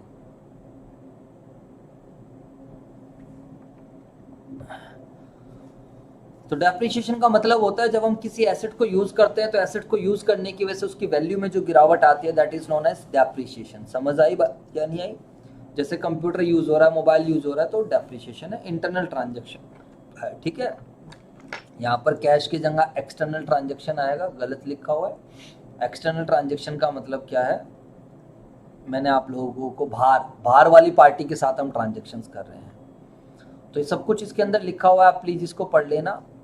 एंट्री क्या होती है, अब ये चीज एक फ्लो में समझ रखिए। एंट्री, जब हम ट्रांजेक्शन को एंटर करते हैं बुक्स ऑफ अकाउंट में, उसको हम बोलते हैं एंट्री। व्हेन एक ट्रांजेक्शन और event is entered in books of account, it becomes an entry. Depreciation transaction is external transaction. बेटा गलत है। डेप्रिसिएशन का मतलब होता है जब हम किसी एसेट को यूज कर रहे हैं उसकी वैल्यू में जो गिरावट आ रही है। Like for example, I am using building, I am using computer, I am using furniture. तो फर्नीचर को यूज करके जो उसके डेली बेसिस पे उसकी वैल्यू में जो गिरावट आ रही है, जैसे आप अपना मोबाइल यूज कर रहे हो, तो उसको हम डेप्रिसिएशन, हिंदी में बोलते हैं मूल्यह्रास। क्या बोलते हैं? मूल्यह्रास। तो depreciation is not an external transaction. External transaction वो होती है, मुझे रेंट पे करना है, मुझे सैलरी देनी है, या मैंने बाहर से सामान खरीदा, मुझे उसको पेमेंट करनी है, उसको मेरे दोस्तों हम क्या बोलते हैं? External transaction. ठीक है ना? कोई दिक्कत नहीं है, गलती हो भी रही है कोई टेंशन नहीं है। अच्छी बात यह है you are participating, that is the good thing. जब हम ट्रांजेक्शन या इवेंट को एंटर करते हैं बुक्स ऑफ अकाउंट्स में, वो एंट्री बन जाती है। जिस किताब में हम एंटर करते हैं उसको हम जर्नल बोलते हैं। उसको हम क्या बोलते हैं? जर्नल। तो सभी बच्चे ध्यान रखना, कोई आपसे पूछेगा जर्नल क्या है, तो जर्नल का 11th क्लास में पूरा एक चैप्टर है जिसमें 7 से 8 क्लासेस लगती हैं। अगर आपको सही में इस चैप्टर को डिटेल में पढ़ना है तो जर्नल तो बेस रहता है किसी भी अकाउंटिंग का। अगर आपको अकाउंटिंग बहुत ही अच्छे तरीके से समझनी है तो जर्नल इज द बेस। तो मैं प्लीज़ आपको कहूँगा, अगर आपको सही में अकाउंटिंग सीखनी है तो मेरी भी क्लासेस, मेरी प्लेलिस्ट मिल जाएगी। क्लास 11th में हम सीखते हैं, वहाँ पर जाकर आप थोड़ा 1.25 की स्पीड से देख सकते हो। एंड इन केस अगर आपको आती है तो कोई दिक्कत नहीं है। तो जर्नल वो बुक होती है जिसमें हम ट्रांजेक्शन्स को डेट वाइज क्या करते हैं? रिकॉर्ड करते हैं। What is voucher? Voucher is an evidence of a business transaction. What is evidence? यार आपने फीस सबमिट कराई, आपको एक स्लिप मिली, दैट इज एन एविडेंस। आप कहीं सामान खरीद के लाए, आपको एक बिल मिल गया, दैट इज एन एविडेंस। तो cash memo, invoice, bill, it is an evidence. तो रिकॉर्डिंग क्या होता है? The process of entering the business transaction in the books of account, यानी कि वो प्रोसेस जो हम एंटर करते हैं, किस में एंटर करते हैं मेरे दोस्तों? बुक्स ऑफ अकाउंट्स में। उसको हम क्या बोलते हैं? फटाफट बताओ। The process of entering the business transaction in the books of account is known as recording. ठीक है बच्चों, रिकॉर्डिंग यानी कि हमारे पास वाउचर्स रखे हुए हैं, वाउचर्स को हम एंटर कर रहे हैं। किस में एंटर कर रहे हैं? बुक्स ऑफ अकाउंट्स में।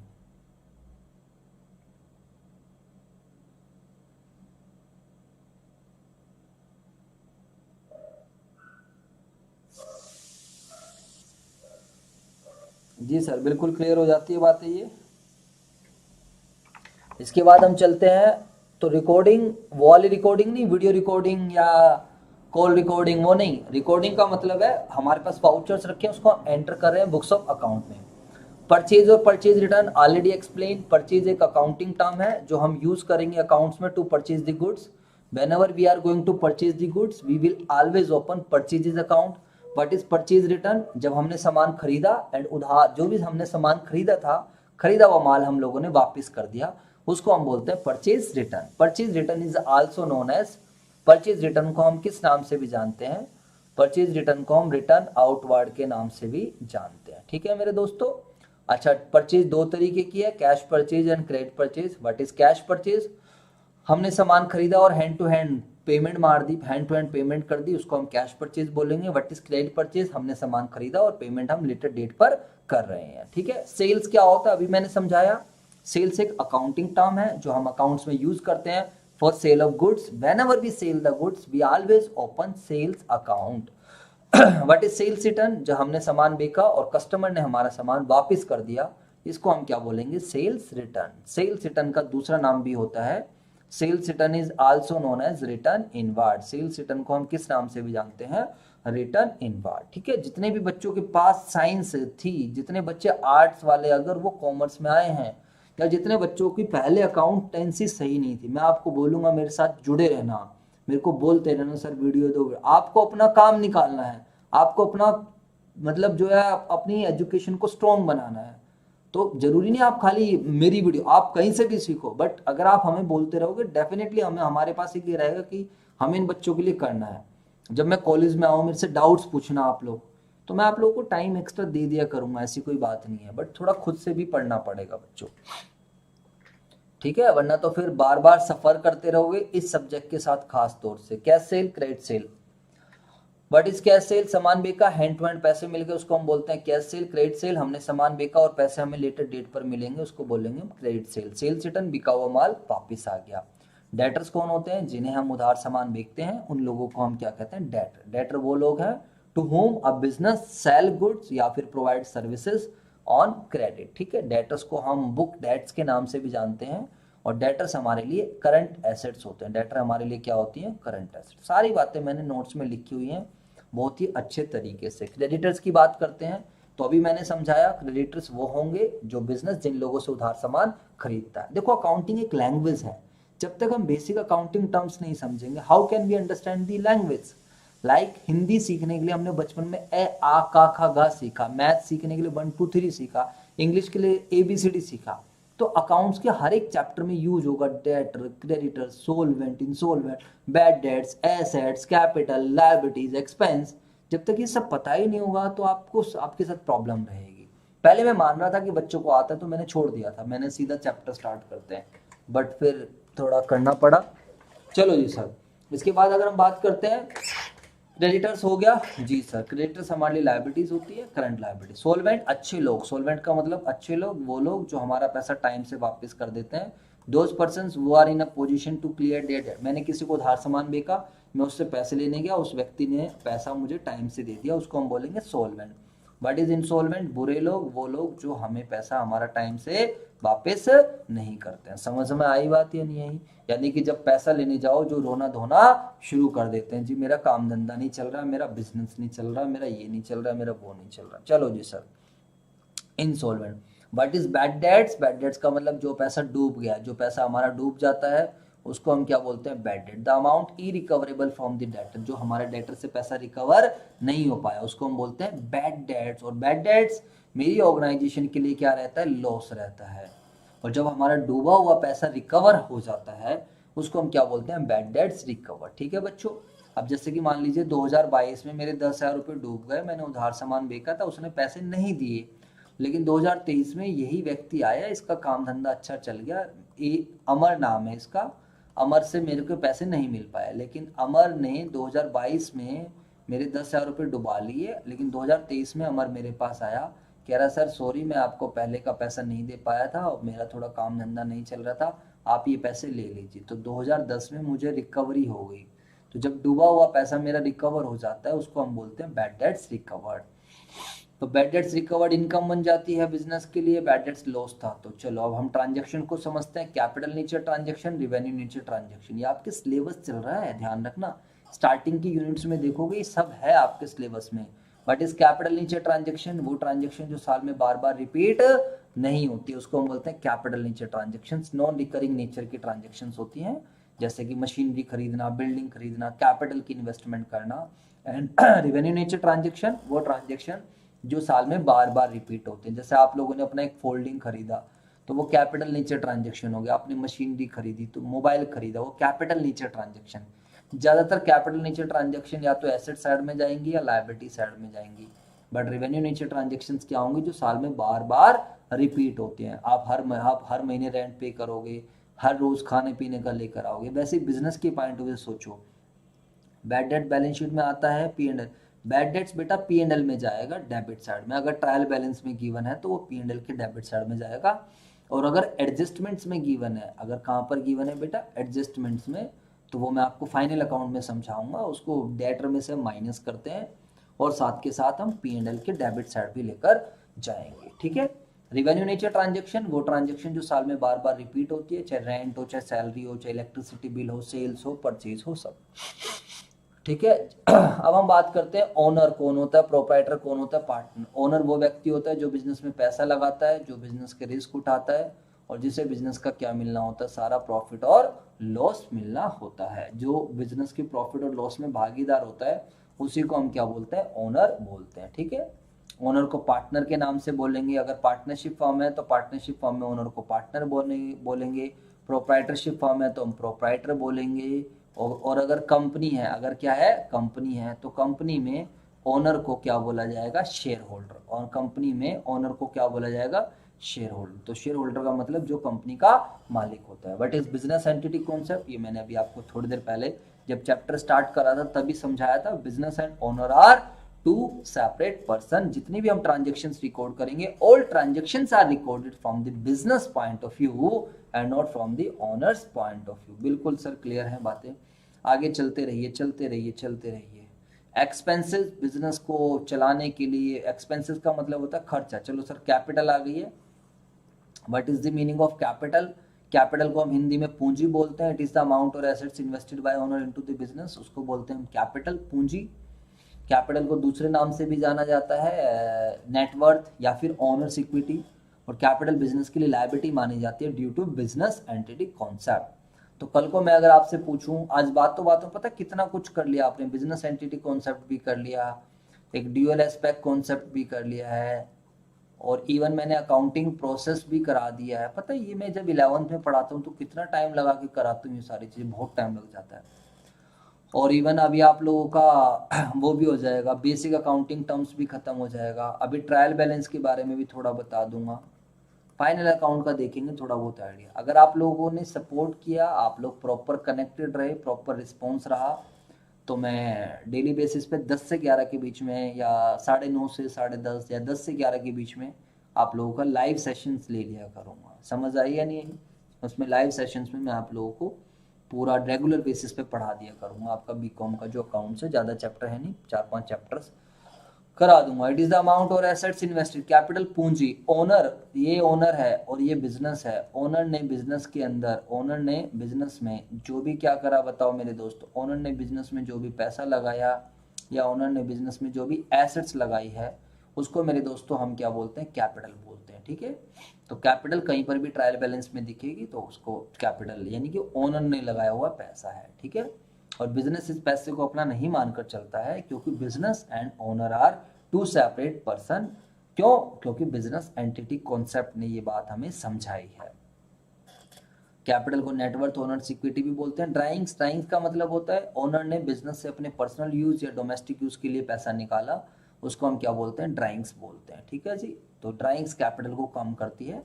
रेवेन्यू क्या होता है? What is the meaning of revenue? By selling of goods and rendering of services. जो भी हमारे को टोटल पैसा मिल रहा है, टोटल अमाउंट जो हम लोग कलेक्ट कर रहे हैं, that is known as revenue. जैसे कि मान लीजिए मैं, मेरा मेरा टी शर्ट्स बेचने का बिजनेस है, I am selling the T shirts, और अगर मैंने 1000 टी शर्ट्स बेच किया है, 1000 टी शर्ट्स पर मुझे 500 रुपये के हिसाब से कलेक्शन हो रही है, तो 1000 टी शर्ट्स पर @ 500, कितने रुपये के हिसाब से? 500 के हिसाब से। तो what will be my total revenue? 5 lakh रुपए का total revenue. Revenue is not profit, ध्यान रखना। रेवेन्यू में से मैं सारे एक्सपेंसेस माइनस करता हूँ, then I get the profit. तो व्हाट इज एक्सपेंसेस? क्या होता है? एक्सपेंसेस होता है खर्चे, बिजनेस को चलाने के लिए जो हम पैसा खर्च करते हैं। तो पहले खर्च होता है, बाद में रिवेन्यूज आते हैं। जैसे कि हमें हर महीने रेंट देना होता है, सैलरी देनी होती है, electricity bill, advertisement, photo state, ये सब हमारे लिए क्या होता है? एक्सपेंसेस होता है। तो for the purpose of generating revenue we have to incur expenses. Expenses means जिसका बेनिफिट एक्सपायर हो चुका है, उसको हम क्या बोलते हैं मेरे दोस्तों? एक्सपेंसेस बोलते हैं। और जब आप रेवेन्यू में से एक्सपेंसेस घटाओगे, उसी को हम प्रॉफिट बोलेंगे। रेवेन्यू में से क्या घटा दीजिए? एक्सपेंसेस घटा दीजिए, टोटल एक्सपेंसेस, उसको हम क्या बोलेंगे? प्रॉफिट। अगर पॉजिटिव बचा तो, और अगर नेगेटिव बचा तो ध्यान रखना, उसको हम क्या बोलेंगे? लॉस बोलेंगे। Sir goods taken for personal use भी ड्राइंग्स है। शाबाश, वेरी गुड, तो इंटेलिजेंट है भाई, सब सीख गया सब कुछ।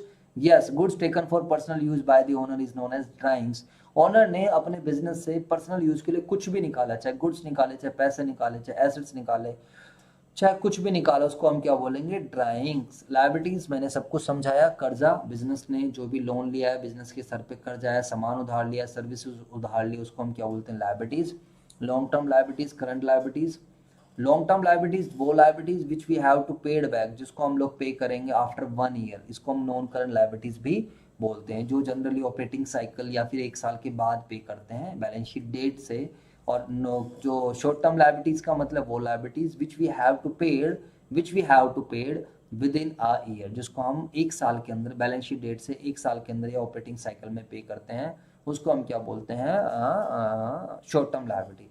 Third type of liabilities contingent liability है। इसके बारे में आप थोड़े बड़े हो जाओ तब मैं समझाऊंगा, या थोड़ा खुद पढ़ना, फिर मैं देखते हैं आप लोग मेरे से पूछोगे या नहीं तो मैं बताऊंगा।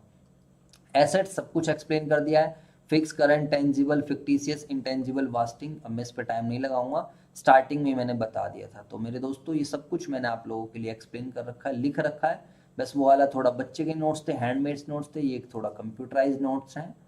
तो कुछ कुछ chapters recording already explain the process of entering business transaction in the books of account is known as recording. What is classification? The process of grouping the same nature transaction at single place is known as classification. For the purpose of classification we have to open the various account. जैसे मैं आपकी class का example लूं, आपके college के ground में सारे course के बच्चे खड़े हुए हैं, लेकिन बेल बज गई और सारे के सारे बच्चे अपने अपने रूम में चले गए।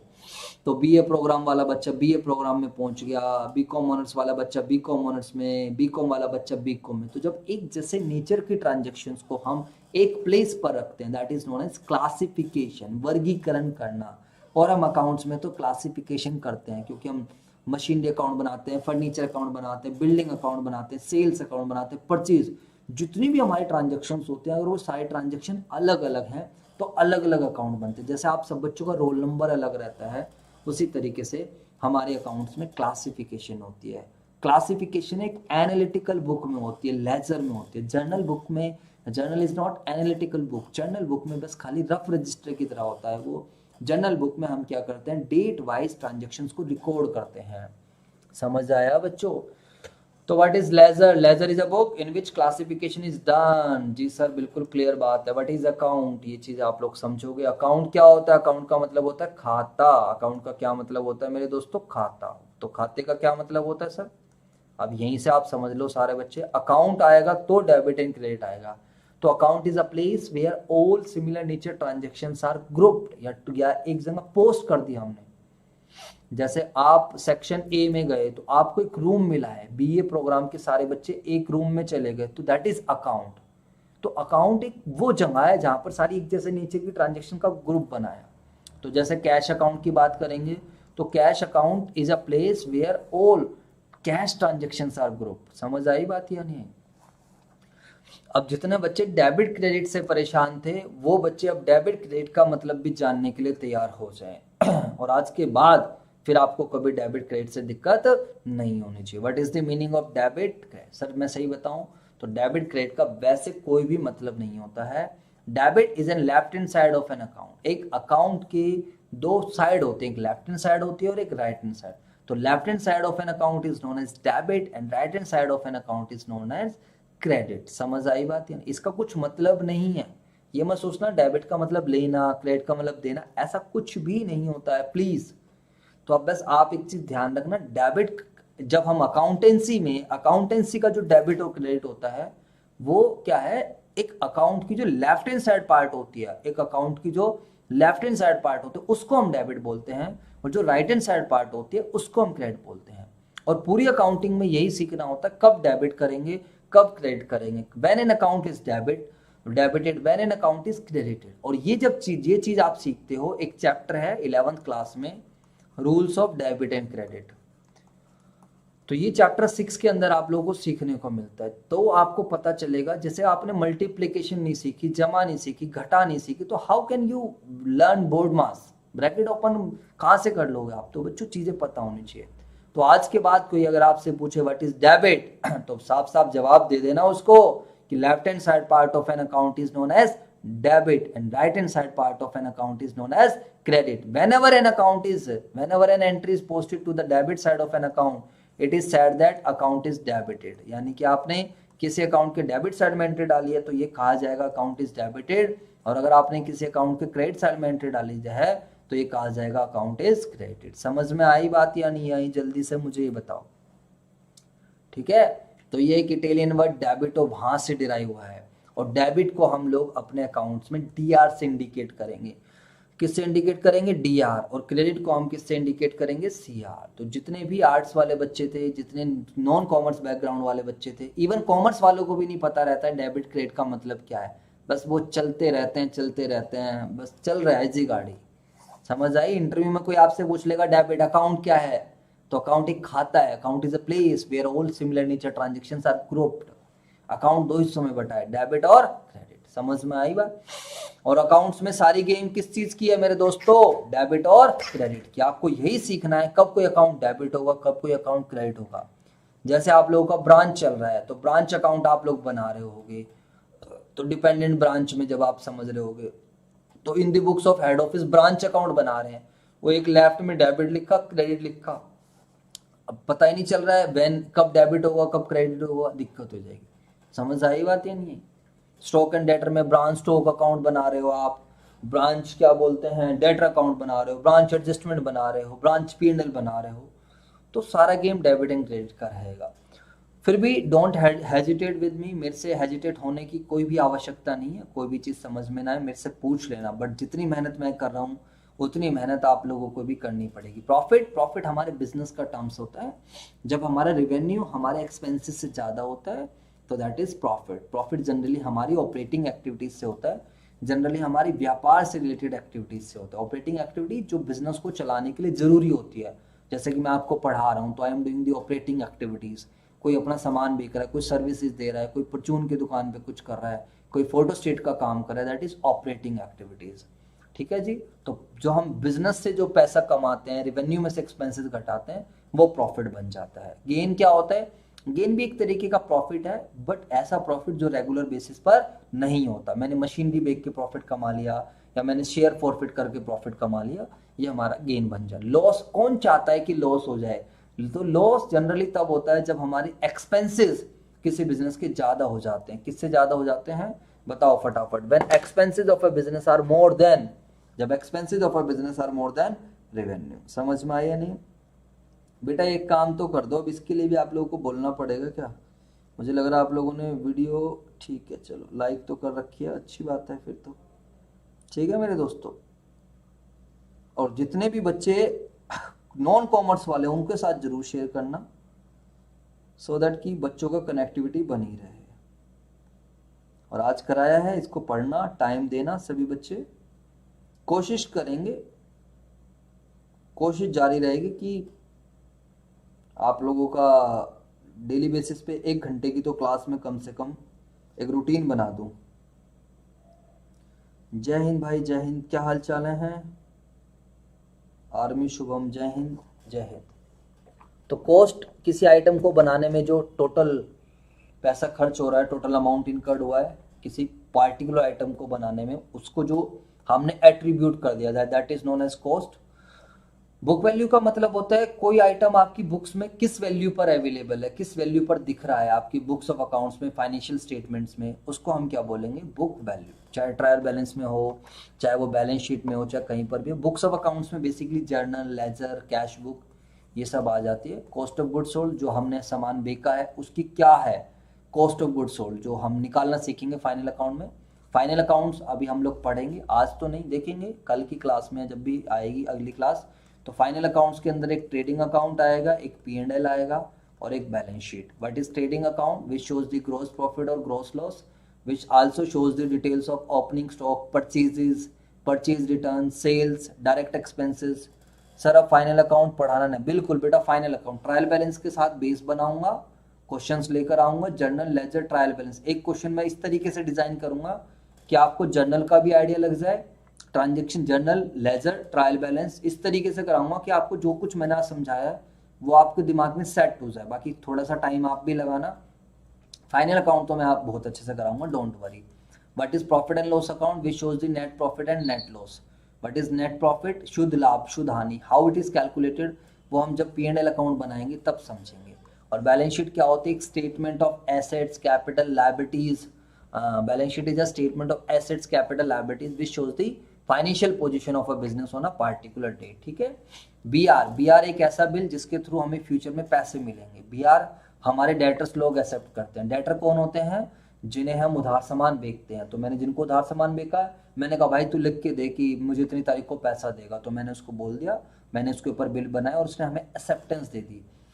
तो BR हमारे लिए एसेट्स होती है। BR हमारे लिए क्या होती है, एसेट्स। ट्रेड रिसीवेबल भी वही है, ट्रेड रिसीवेबल में दोनों आ जाएंगे, डेटर्स भी आ जाएंगे और BR भी आ जाएंगे। कंपनी में हम ट्रेड रिसीवेबल वर्ड यूज कर देते हैं। ठीक है बच्चों, बताओ जी सर। बिल्स पेबल एक ऐसा बिल जिसके थ्रू हमें फ्यूचर में पेमेंट करनी है। तो बिल्स पेबल हमारे लिए लायबिलिटी होती है। बिल्स पेबल हमारे लिए क्या है? लायबिलिटी। अब मैं बिजनेस हूँ, मैंने कहीं से सामान उधार खरीदा, कहीं से सर्विसेज उधार खरीदी, तो मेरी बुक्स में उसके नाम से कर्जा पड़ा, वो कह रहा नहीं भाई एक्सेप्टेंस दे, तो मैं उसको बिल एक्सेप्ट करके दे रहा हूँ, यानी कि मैं साइन कर रहा हूँ, मैं एक्सेप्टेंस दे रहा हूँ कि तेरे को 3 महीने बाद में पैसे दे दूंगा, तो बिल्स पेबल मेरे सर पे कर्जा है। मेरे का मतलब बिजनेस के लिए। तो मैंने आपको पहले ही बताया, आपको हमेशा किसके पॉइंट ऑफ व्यू से सोचना है? बिजनेस। और डिस्काउंट सभी बच्चों को पता है, छूट, discount, it is a reduction in the price of goods, it can be given by seller. अब मैंने कहीं से सामान खरीदा, तो सेलर कह रहा है चल मैं तेरे को डिस्काउंट दे रहा हूँ। तो डिस्काउंट एक तरीके की रिबेट होती है, जिसकी वजह से कस्टमर क्या करता है? कम प्राइस पे करता है। अगर मैं सामान खरीद रहा हूँ तो मैं कस्टमर बन गया, मैं बेच रहा हूँ तो वो कस्टमर बन गया। डिस्काउंट दो तरीके का होता है, एक होता है ट्रेड डिस्काउंट और एक होता है कैश डिस्काउंट। तो जब कभी भी हम लार्ज क्वांटिटी में सामान खरीदते हैं, whenever we are purchasing या whenever we are selling the goods in a large quantity, तो उस वाले डिस्काउंट को क्या बोलते हैं? Trade discount. आप किसी स्टेशनरी की शॉप पे जाओ, भैया एक रजिस्टर लेना है, कहता है जी 50 रुपये का रजिस्टर, भैया 1 दर्जन रजिस्टर लेने हैं। जैसे आप उसे बोलोगे 1 डजन रजिस्टर लेने हैं, तो वो कहेगा जी ठीक है, आपका जो है आपका इतने का पड़ जाएगा। बात समझ आई है नहीं? तो आप जब लार्ज क्वांटिटी में सामान खरीदते हो, आपको डिस्काउंट मिल जाता है, उसको बोलते हैं ट्रेड डिस्काउंट। और ट्रेड डिस्काउंट कभी भी बुक्स में शो नहीं होता है। What is cash discount? Cash discount का मतलब टाइमली पेमेंट करने की वजह से, जब आप कहीं से आपने सामान खरीदा है एंड आप टाइमली पेमेंट कर रहे हो, विद इन टाइम पेमेंट कर रहे हो, उसकी वजह से जो आपको डिस्काउंट मिलता है, उसको बोलते हैं हम कैश डिस्काउंट। डेप्रिसिएशन का क्या मतलब होता है?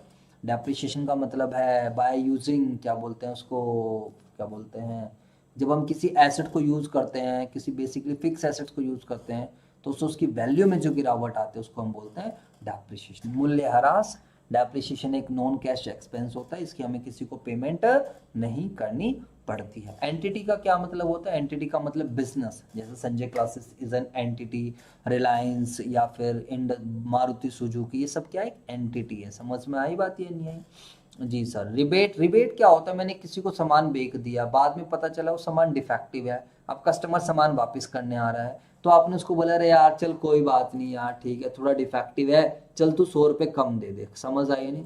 तो हमने उसको रिबेट दे दी। कई बार क्या होता है, हमने बुक बेच देते, हमने कोई बुक सेल करी फॉर एग्जाम्पल, और जब स्टूडेंट ने बाद में जाकर देखा तो बुक में से एक चैप्टर गायब है, एक चैप्टर के पेजेस मोड़े हुए हैं, तो वो बुक्स लेकर दुकानदार के पास जाता है, तो दुकानदार कहता है चल यार अब तू भी क्या करेगा, कोई नहीं, एक काम कर, जो एक चैप्टर कम है इसके मैं तेरे 50 रुपये कम कर देता हूँ, 100 रुपये कम कर देता हूँ, उसको हम रिबेट बोल देते हैं। रिबेट भी एक तरीके का डिस्काउंट ही है, बट डिस्काउंट सामान बिकने से पहले ही डिसाइड हो जाता है, रिबेट सामान बिकने के बाद डिफेक्टिवनेस की वजह से रिबेट वगैरह दी जाती है, लेट वगैरह। स्टॉक, हमारी दुकान में जो सामान भरा पड़ा हुआ है, हमारी दुकान में जो भी वैल्यू, कितनी की वैल्यू का, कितनी क्वांटिटी का सामान रखा हुआ है, चीनी कितनी है, चावल कितनी, नमकीन कितने, बिस्किट्स कितने हैं, टी शर्ट्स हैं, ट्राउजर्स हैं, लोअर्स हैं, पैंट्स हैं, फॉर्मल्स हैं, कितनी कितनी वैल्यू का सामान रखा, उसको हम बोलते हैं स्टॉक। इसके लिए आप अकाउंटिंग स्टैंडर्ड 2 पूरा पढ़ोगे, एक ओपनिंग स्टॉक मिलेगा और एक क्लोजिंग स्टॉक पड़ेगा।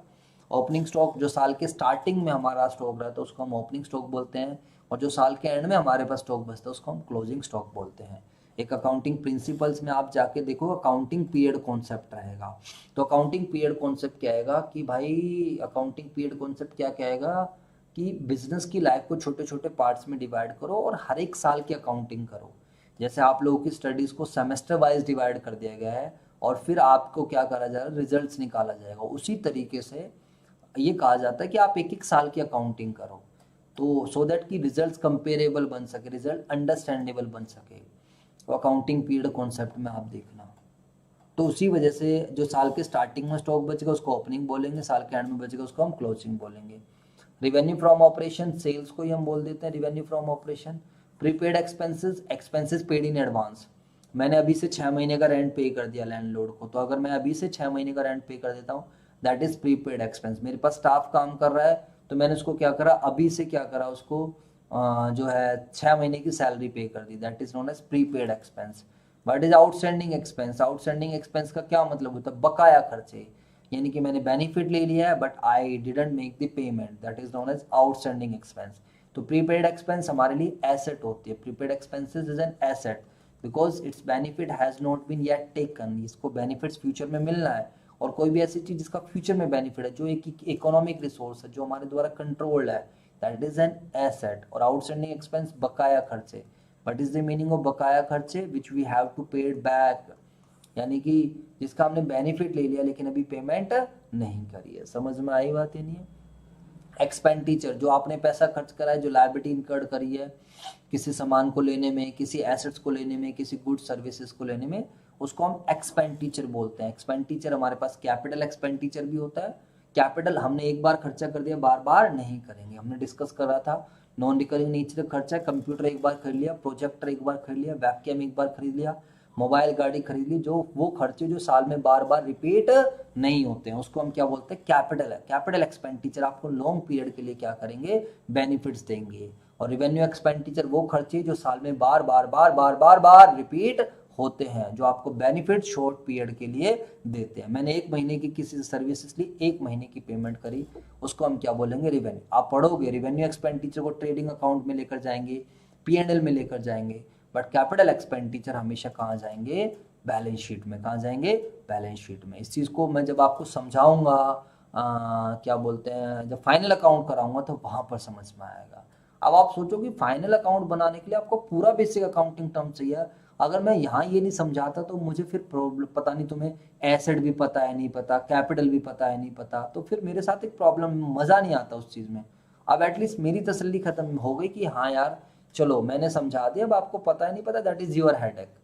डेफर्ड रेवेन्यू एक्सपेंडिचर वो खर्चे होते हैं जो हमने एक बार में लार्ज अमाउंट में इनकर कर दिया, बट जिसका बेनिफिट हमें लॉन्ग पीरियड तक के लिए मिलेगा। This is not capital expenditure. Capital expenditure के बदले में हमारे पास कुछ एसेट आएगी, बट डेफर्ड रेवेन्यू एक्सपेंड पैसा खर्च होगा, बेनिफिट्स लॉन्ग पीरियड तक मिलेगा। इसका सबसे अच्छा एग्जाम्पल होता है एडवर्टीजमेंट एक्सपेंडिचर, यानी कि एडवर्टीजमेंट एक्सपेंडिचर आपने इनकर्ड किया जो 1 साल से ज़्यादा के लिए बेनिफिट देगा, तो ज़्यादा बेटर, उसको एक साल से ज़्यादा में आप चार्ज करो। इसके बाद रिसीप्ट क्या होती है? By selling of goods, rending of services, जो हम पैसा मिल रहा है, रिसीप्ट है, हम जो भी हमें पैसा मिलता है। रिवेन्यू रिसीप्ट क्या होगी? रिवेन्यू रिसीप्ट क्या होगी, जल्दी से बताओ। रिवेन्यू रिसीप्ट का मतलब है जो बार बार रिसीप्ट होगी। बिल्कुल सही बात है। मशीनरी परचेज भी कैपिटल एक्सपेंडिचर, शाबाश, वेरी गुड, आप राइट हो हर्ष झा। तो रिवेन्यू रिसीप्ट्स, मैंने सामान बेचा, सर्विसेज दी, उसकी वजह से जो मेरी बुक्स में जो पैसा आ रहा है मेरे पास, जो नॉर्मल कोर्स ऑफ बिजनेस के अंदर होते हैं, वो रिवेन्यू रिसीप्ट्स है। इसको हम P&L में लेकर चले आए। कैपिटल रिसीप्ट्स, आपने लोन ले लिया, आपने मशीनरी बेच दी, बिल्डिंग बेच दी, फर्नीचर बेच दिया, इस तरीके से जो हमारे पास पैसा आएगा उसको हम कैपिटल रिसीप्ट्स बोलेंगे। और ऑपरेटिंग साइकिल एक टाइम पीरियड रहता है, एक एसेट्स को खरीदना, किसी पार्टिकुलर आइटम को खरीद के बनाकर बेचना, कैश को कन्वर्ट करना, उसको हम क्या बोलते हैं? Operating cycle. समझ में आई या नहीं आई? और बाकी अगर आपको और भी टर्म्स देखने हैं तो जब आप मुझे बोलोगे तो मैं करा दूंगा, यहाँ तक भी काफ़ी हैं। और जैसे ये मैंने CA फाउंडेशंस की बुक से लिया, अकाउंटिंग पॉलिसीज, एक्रूअल एसेट, तो ए से जो भी कुछ आएगा, अब आप इनको पढ़ना, आपको काफ़ी हद तक आइडिया लग जाएगा। काफ़ी सारी चीज़ें हमने यहाँ पर कवर भी कर ली हैं, बट आप अगर ये और पढ़ लोगे ना तो भाई साहब फिर कभी भी आपको प्रॉब्लम नहीं आएगी अकाउंटेंसी के बेसिक अकाउंटिंग टर्म्स में। एटलीस्ट कभी भी आपको दिक्कत आएगी तो आप ये क्या होगा, चलो यहाँ से जाकर देख लेते हैं। तो काफ़ी सही बनाया हुआ है ये CA ICI का मटेरियल है। ऊपर वाले तो मेरे नोट्स थे, नीचे वाले मैंने ICI के मॉड्यूल से ले लिया। What is ICI? Institute of chartered accountant of India. समझ में आई बात या नहीं? जी सर। अब मेरा मन कर रहा है कि आपको बेसिक कुछ रूल्स भी बता दूं, फिर आपका ये बात खत्म हो जाए। ठीक है सर। तो सर एक बार बताओ आप क्या रूल बताना चाहोगे? लो जी मेरे दोस्तों, कुछ रूल्स बता देता हूँ, सभी बच्चे ध्यान रखना इस चीज़ को। या फिर यहाँ पर मैं एक नया बना लेता हूँ बेसिक्स का। ठीक है मेरे दोस्तों? जी सर। तो बेसिक्स की हमने एक फाइल बना ली है। पहले बताओ आपको समझ आया कुछ या नहीं आया? जल्दी से मुझे बताओ। कितने बच्चे देख रहे हैं? जिसमें से रिप्लाई खाली 2 ही बच्चे कर रहे हैं, मतलब ऐसा क्या हो गया और बच्चे रिप्लाई नहीं कर रहे? भाई अच्छा नहीं पढ़ा रहा क्या मैं? नहीं नहीं सर, हम नहीं रिप्लाई करेंगे, आप कैसी बात कर रहे हो? जल्दी से बताओ। अब आप सभी बच्चे एक अपना रजिस्टर के फर्स्ट पेज पर आ जाइए और इसको आप सभी बच्चे लिख लेंगे। These are the rules of debit and credit. सभी बच्चे इसको लिखेंगे please. Rules of debit and credit as per modern approach. This is very very important, ध्यान रखना। मैं जानबूझकर मॉडर्न अप्रोच समझाता हूँ, वैसे ट्रेडिशनल अप्रोच भी है, उसमें थोड़ा टाइम लग जाता है, तो शॉर्टकट के लिए हम मॉडर्न अप्रोच करेंगे। तो सबसे पहली बात है modern approach of accounts. Accounts की जो मॉडर्न अप्रोच है उसके हिसाब से आपके दिमाग में क्वेश्चन चलता रहे कब कोई अकाउंट डेबिट होगा, कब कोई अकाउंट क्रेडिट होगा, तो इधर समझेंगे सारे बच्चे। अकाउंट है, बैलेंस कौन से होते हैं, अगर हमने किसी भी अकाउंट को बढ़ाना इंक्रीज करना है तो if we have to increase, तो जिस अकाउंट के जो बैलेंस होते हैं हम उसी तरफ एंट्री कर देंगे सेम साइड। और अगर हमें किसी अकाउंट को डिक्रीज करना है, किसी अकाउंट के बैलेंस को कम करना है, तो हम मेरे दोस्तों कहाँ करेंगे, अपोजिट साइड। कहाँ करेंगे हम entry, opposite side. Very good, आपकी समझ आ रहा है, बहुत अच्छी बात है। चलो देखते हैं, अब आप लोग मुझे बताओगे पहले कितने बच्चों को इस चीज़ की नॉलेज है। देखते हैं अगर आपको आता है या नहीं आता ये चीज़। तो मॉडर्न अप्रोच के हिसाब से पहले मुझे बताओ अकाउंट कितने तरीके का होता है, but the different types of account. कोई बच्चा बताना चाहेगा? यस सर, मैं आप खुद ही बता दीजिए, जल्दी बताओ। कोई बच्चा बताना चाहेगा as per modern approach how many types of accounts are there? दो बच्चे और हैं जो अपना नाम नहीं ले रहे हैं और जो बता भी नहीं रहे हैं कौन कौन है। मेरे दोस्तों इतना मत शर्माया करो, आप लोगों के लिए तो आया हूँ। सर आज तो आप पहचान में भी नहीं आ रहे हो, तो बच्चों क्या करें, जब हम कॉलेज में आते हैं तो प्रोफेशनली बन के आना पड़ता है, और यहाँ पर तो चल जाता है।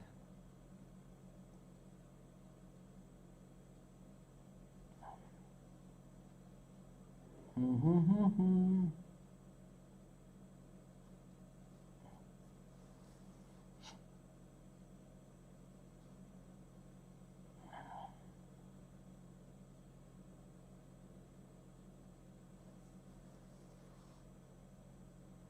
जल्दी से बताओ, कुछ समझ आया नहीं है? मैं फिर इसको अब करवा रहा हूँ, बस फिर बात खत्म। आप लोगों को मौका दिया गया था कि as per modern approach account कितने तरीके का होता है। पता नहीं सर। बेटा ये मॉडर्न के हिसाब से नहीं होता है, ये होता है मेरे दोस्त हर्ष कि ट्रेडिशनल अप्रोच के हिसाब से होता है। You are right, but traditional approach में होता है पर्सनल, रियल और नॉमिनल। तो उसके बारे में अभी हम यहाँ पर डिस्कशन नहीं करेंगे, अगली क्लास में देखते हैं, लगा थोड़ा सा तो जब हम मॉडर्न अप्रोच के हिसाब से आते हैं तो अकाउंट होगा एसेट। अकाउंट आपका कितने तरीके का होगा बेसिकली?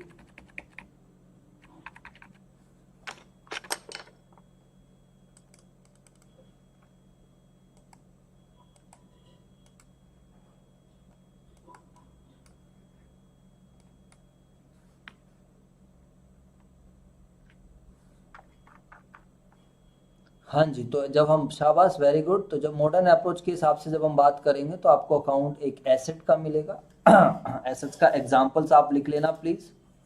जैसे कि एसेट्स के अंदर लैंड, बिल्डिंग, ये सब मैंने बताया था, मेरा लिखने का मन नहीं है। चलो sir, land, building, machinery, cash, furniture. अब आप समझोगे कि कैसे कोई अकाउंट बढ़ेगा या नहीं बढ़ेगा। दूसरा एक्सपेंसेस होता है। एक्सपेंसेस क्या होते हैं? खर्चे होते हैं। ठीक है मेरे दोस्तों, एक्सपेंसेस का जो है जैसे कि रेंट है, सैलरी है, इलेक्ट्रिसिटी है, रेंट है, सैलरी है, इलेक्ट्रिसिटी वगैरह है, ये सब आ जाता है इसके अंदर। एडवर्टीजमेंट आ गया, इंटरेस्ट ऑन लोन वगैरह आ गया, ये सब चीज़ें आ जाती हैं। उसके अलावा अगर हम बात करते हैं थर्ड, कैपिटल। कैपिटल आप सभी बच्चों को पता है, ओनर बिजनेस के अंदर जो क्या करता है बताओ, पैसा लगाता है। ओनर बिजनेस में जो पैसा लगाता है या एसेट लगाता है उसको हम क्या बोलते हैं? कैपिटल। नेटवर्थ भी बोलते हैं। और रिवेन्यू, रिवेन्यू के अंदर इनकम भी आ जाएगा। रिवेन्यू इंक्लूडिंग इनकम या प्रॉफिट, इंक्लूडिंग इनकम, प्रॉफिट, सब कुछ आ जाएगा रिवेन्यू में। ठीक है। और फिफ्थ क्या रहता है? लायबिलिटीज़। तो लायबिलिटीज़ का मतलब सभी बच्चों को पता है, रिवेन्यू के अंदर सेल आ जाएगा, इंटरेस्ट रिसीव्ड आ जाएगा, डिस्काउंट आ जाएगा, इंटरेस्ट रिसीव्ड डिस्काउंट आ जाएगा, कोई कमीशन आ जाएगी। समझ आई बात या नहीं? एक्सेट्रा। चलो, लायबिलिटीज़ का मतलब क्या होता है? कर्जा। लायबिलिटीज़ का मतलब कर्जा, ये भी मैंने भी आपको समझाया था।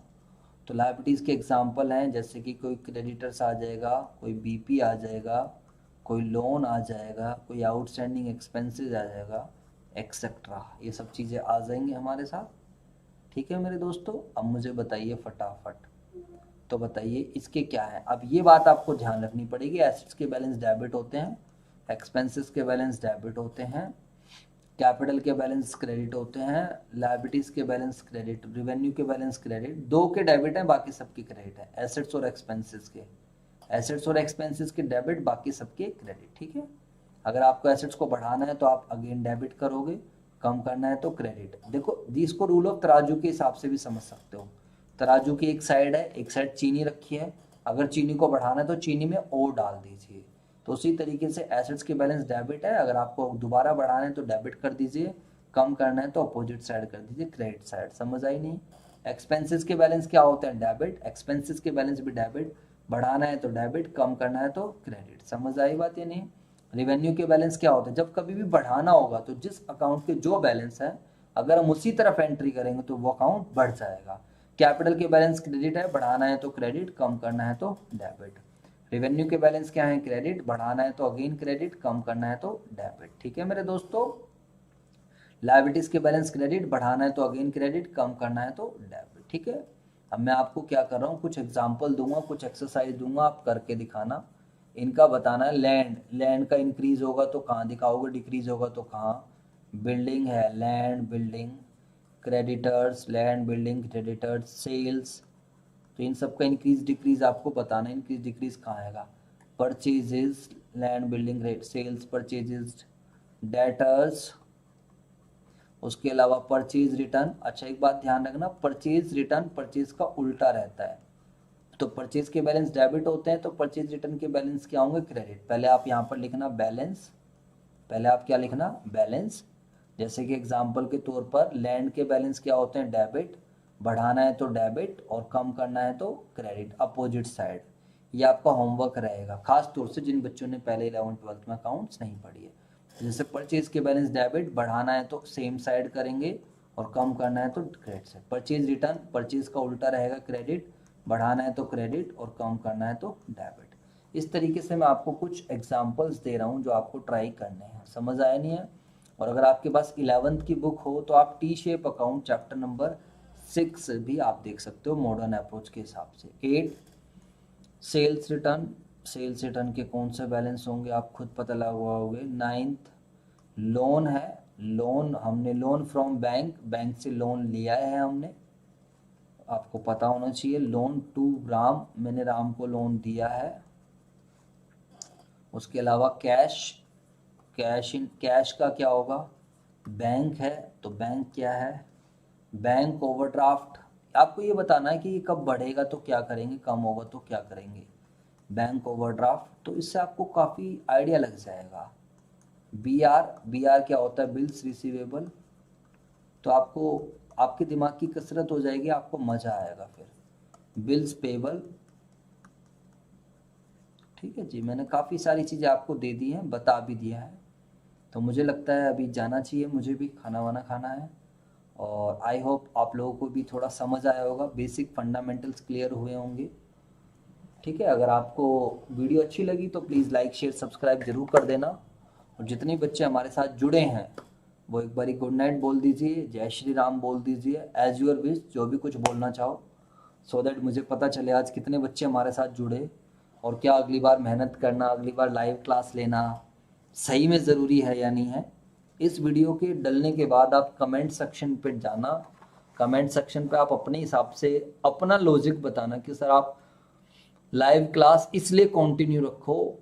अगर मुझे लगा कि आपका सेटिस्फैक्टरी रिप्लाई है और आपको सही में ज़रूरत है, आपको सही में ज़रूरत है मेरी लाइव क्लासेस की, तो देखो बच्चों मैं आऊँगा क्लासेस देने के लिए।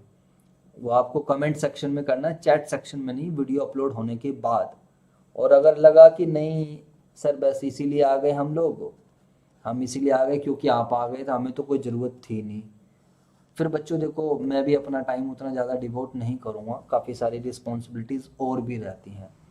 ठीक है बच्चों, तो 2 बच्चों ने रिप्लाई किया है, हर्ष झा और अभिषेक तिवारी। चलो भाई शाबाश, वेरी गुड। बाकी और बच्चे कोई रिप्लाईज वगैरह नहीं दे रहे हैं, तो चलो फिर हम मिलते हैं। ठीक है बच्चों, आज के लिए फिर इतना ही बच्चों। जय Hind, thank you so much जुड़ने के लिए।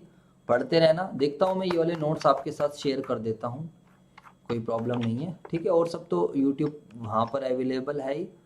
बाकी सीए फाउंडेशन का आईसीआई वाला मटेरियल भी शेयर कर दूंगा आपके साथ, अगली क्लास में हम यहाँ से करेंगे फाइनल अकाउंट कैसे बनता है, जनरल लेजर, ट्रेडिंग अकाउंट क्या है, P&L क्या है। मैं आज प्लान तो करके आया था बट थोड़ा सा नहीं करा हम लोगों ने, वो ज़्यादा हो जाता। बट अगली क्लास में ट्रेडिंग कैसे बनेगा, P&L कैसे बनेगा, इन सब चीज़ के बारे में हम डिस्कस करेंगे। ठीक है मेरे दोस्तों, और ये मैं आपको जो है ये मैं आपके साथ शेयर कर दूंगा अभी टेलीग्राम चैनल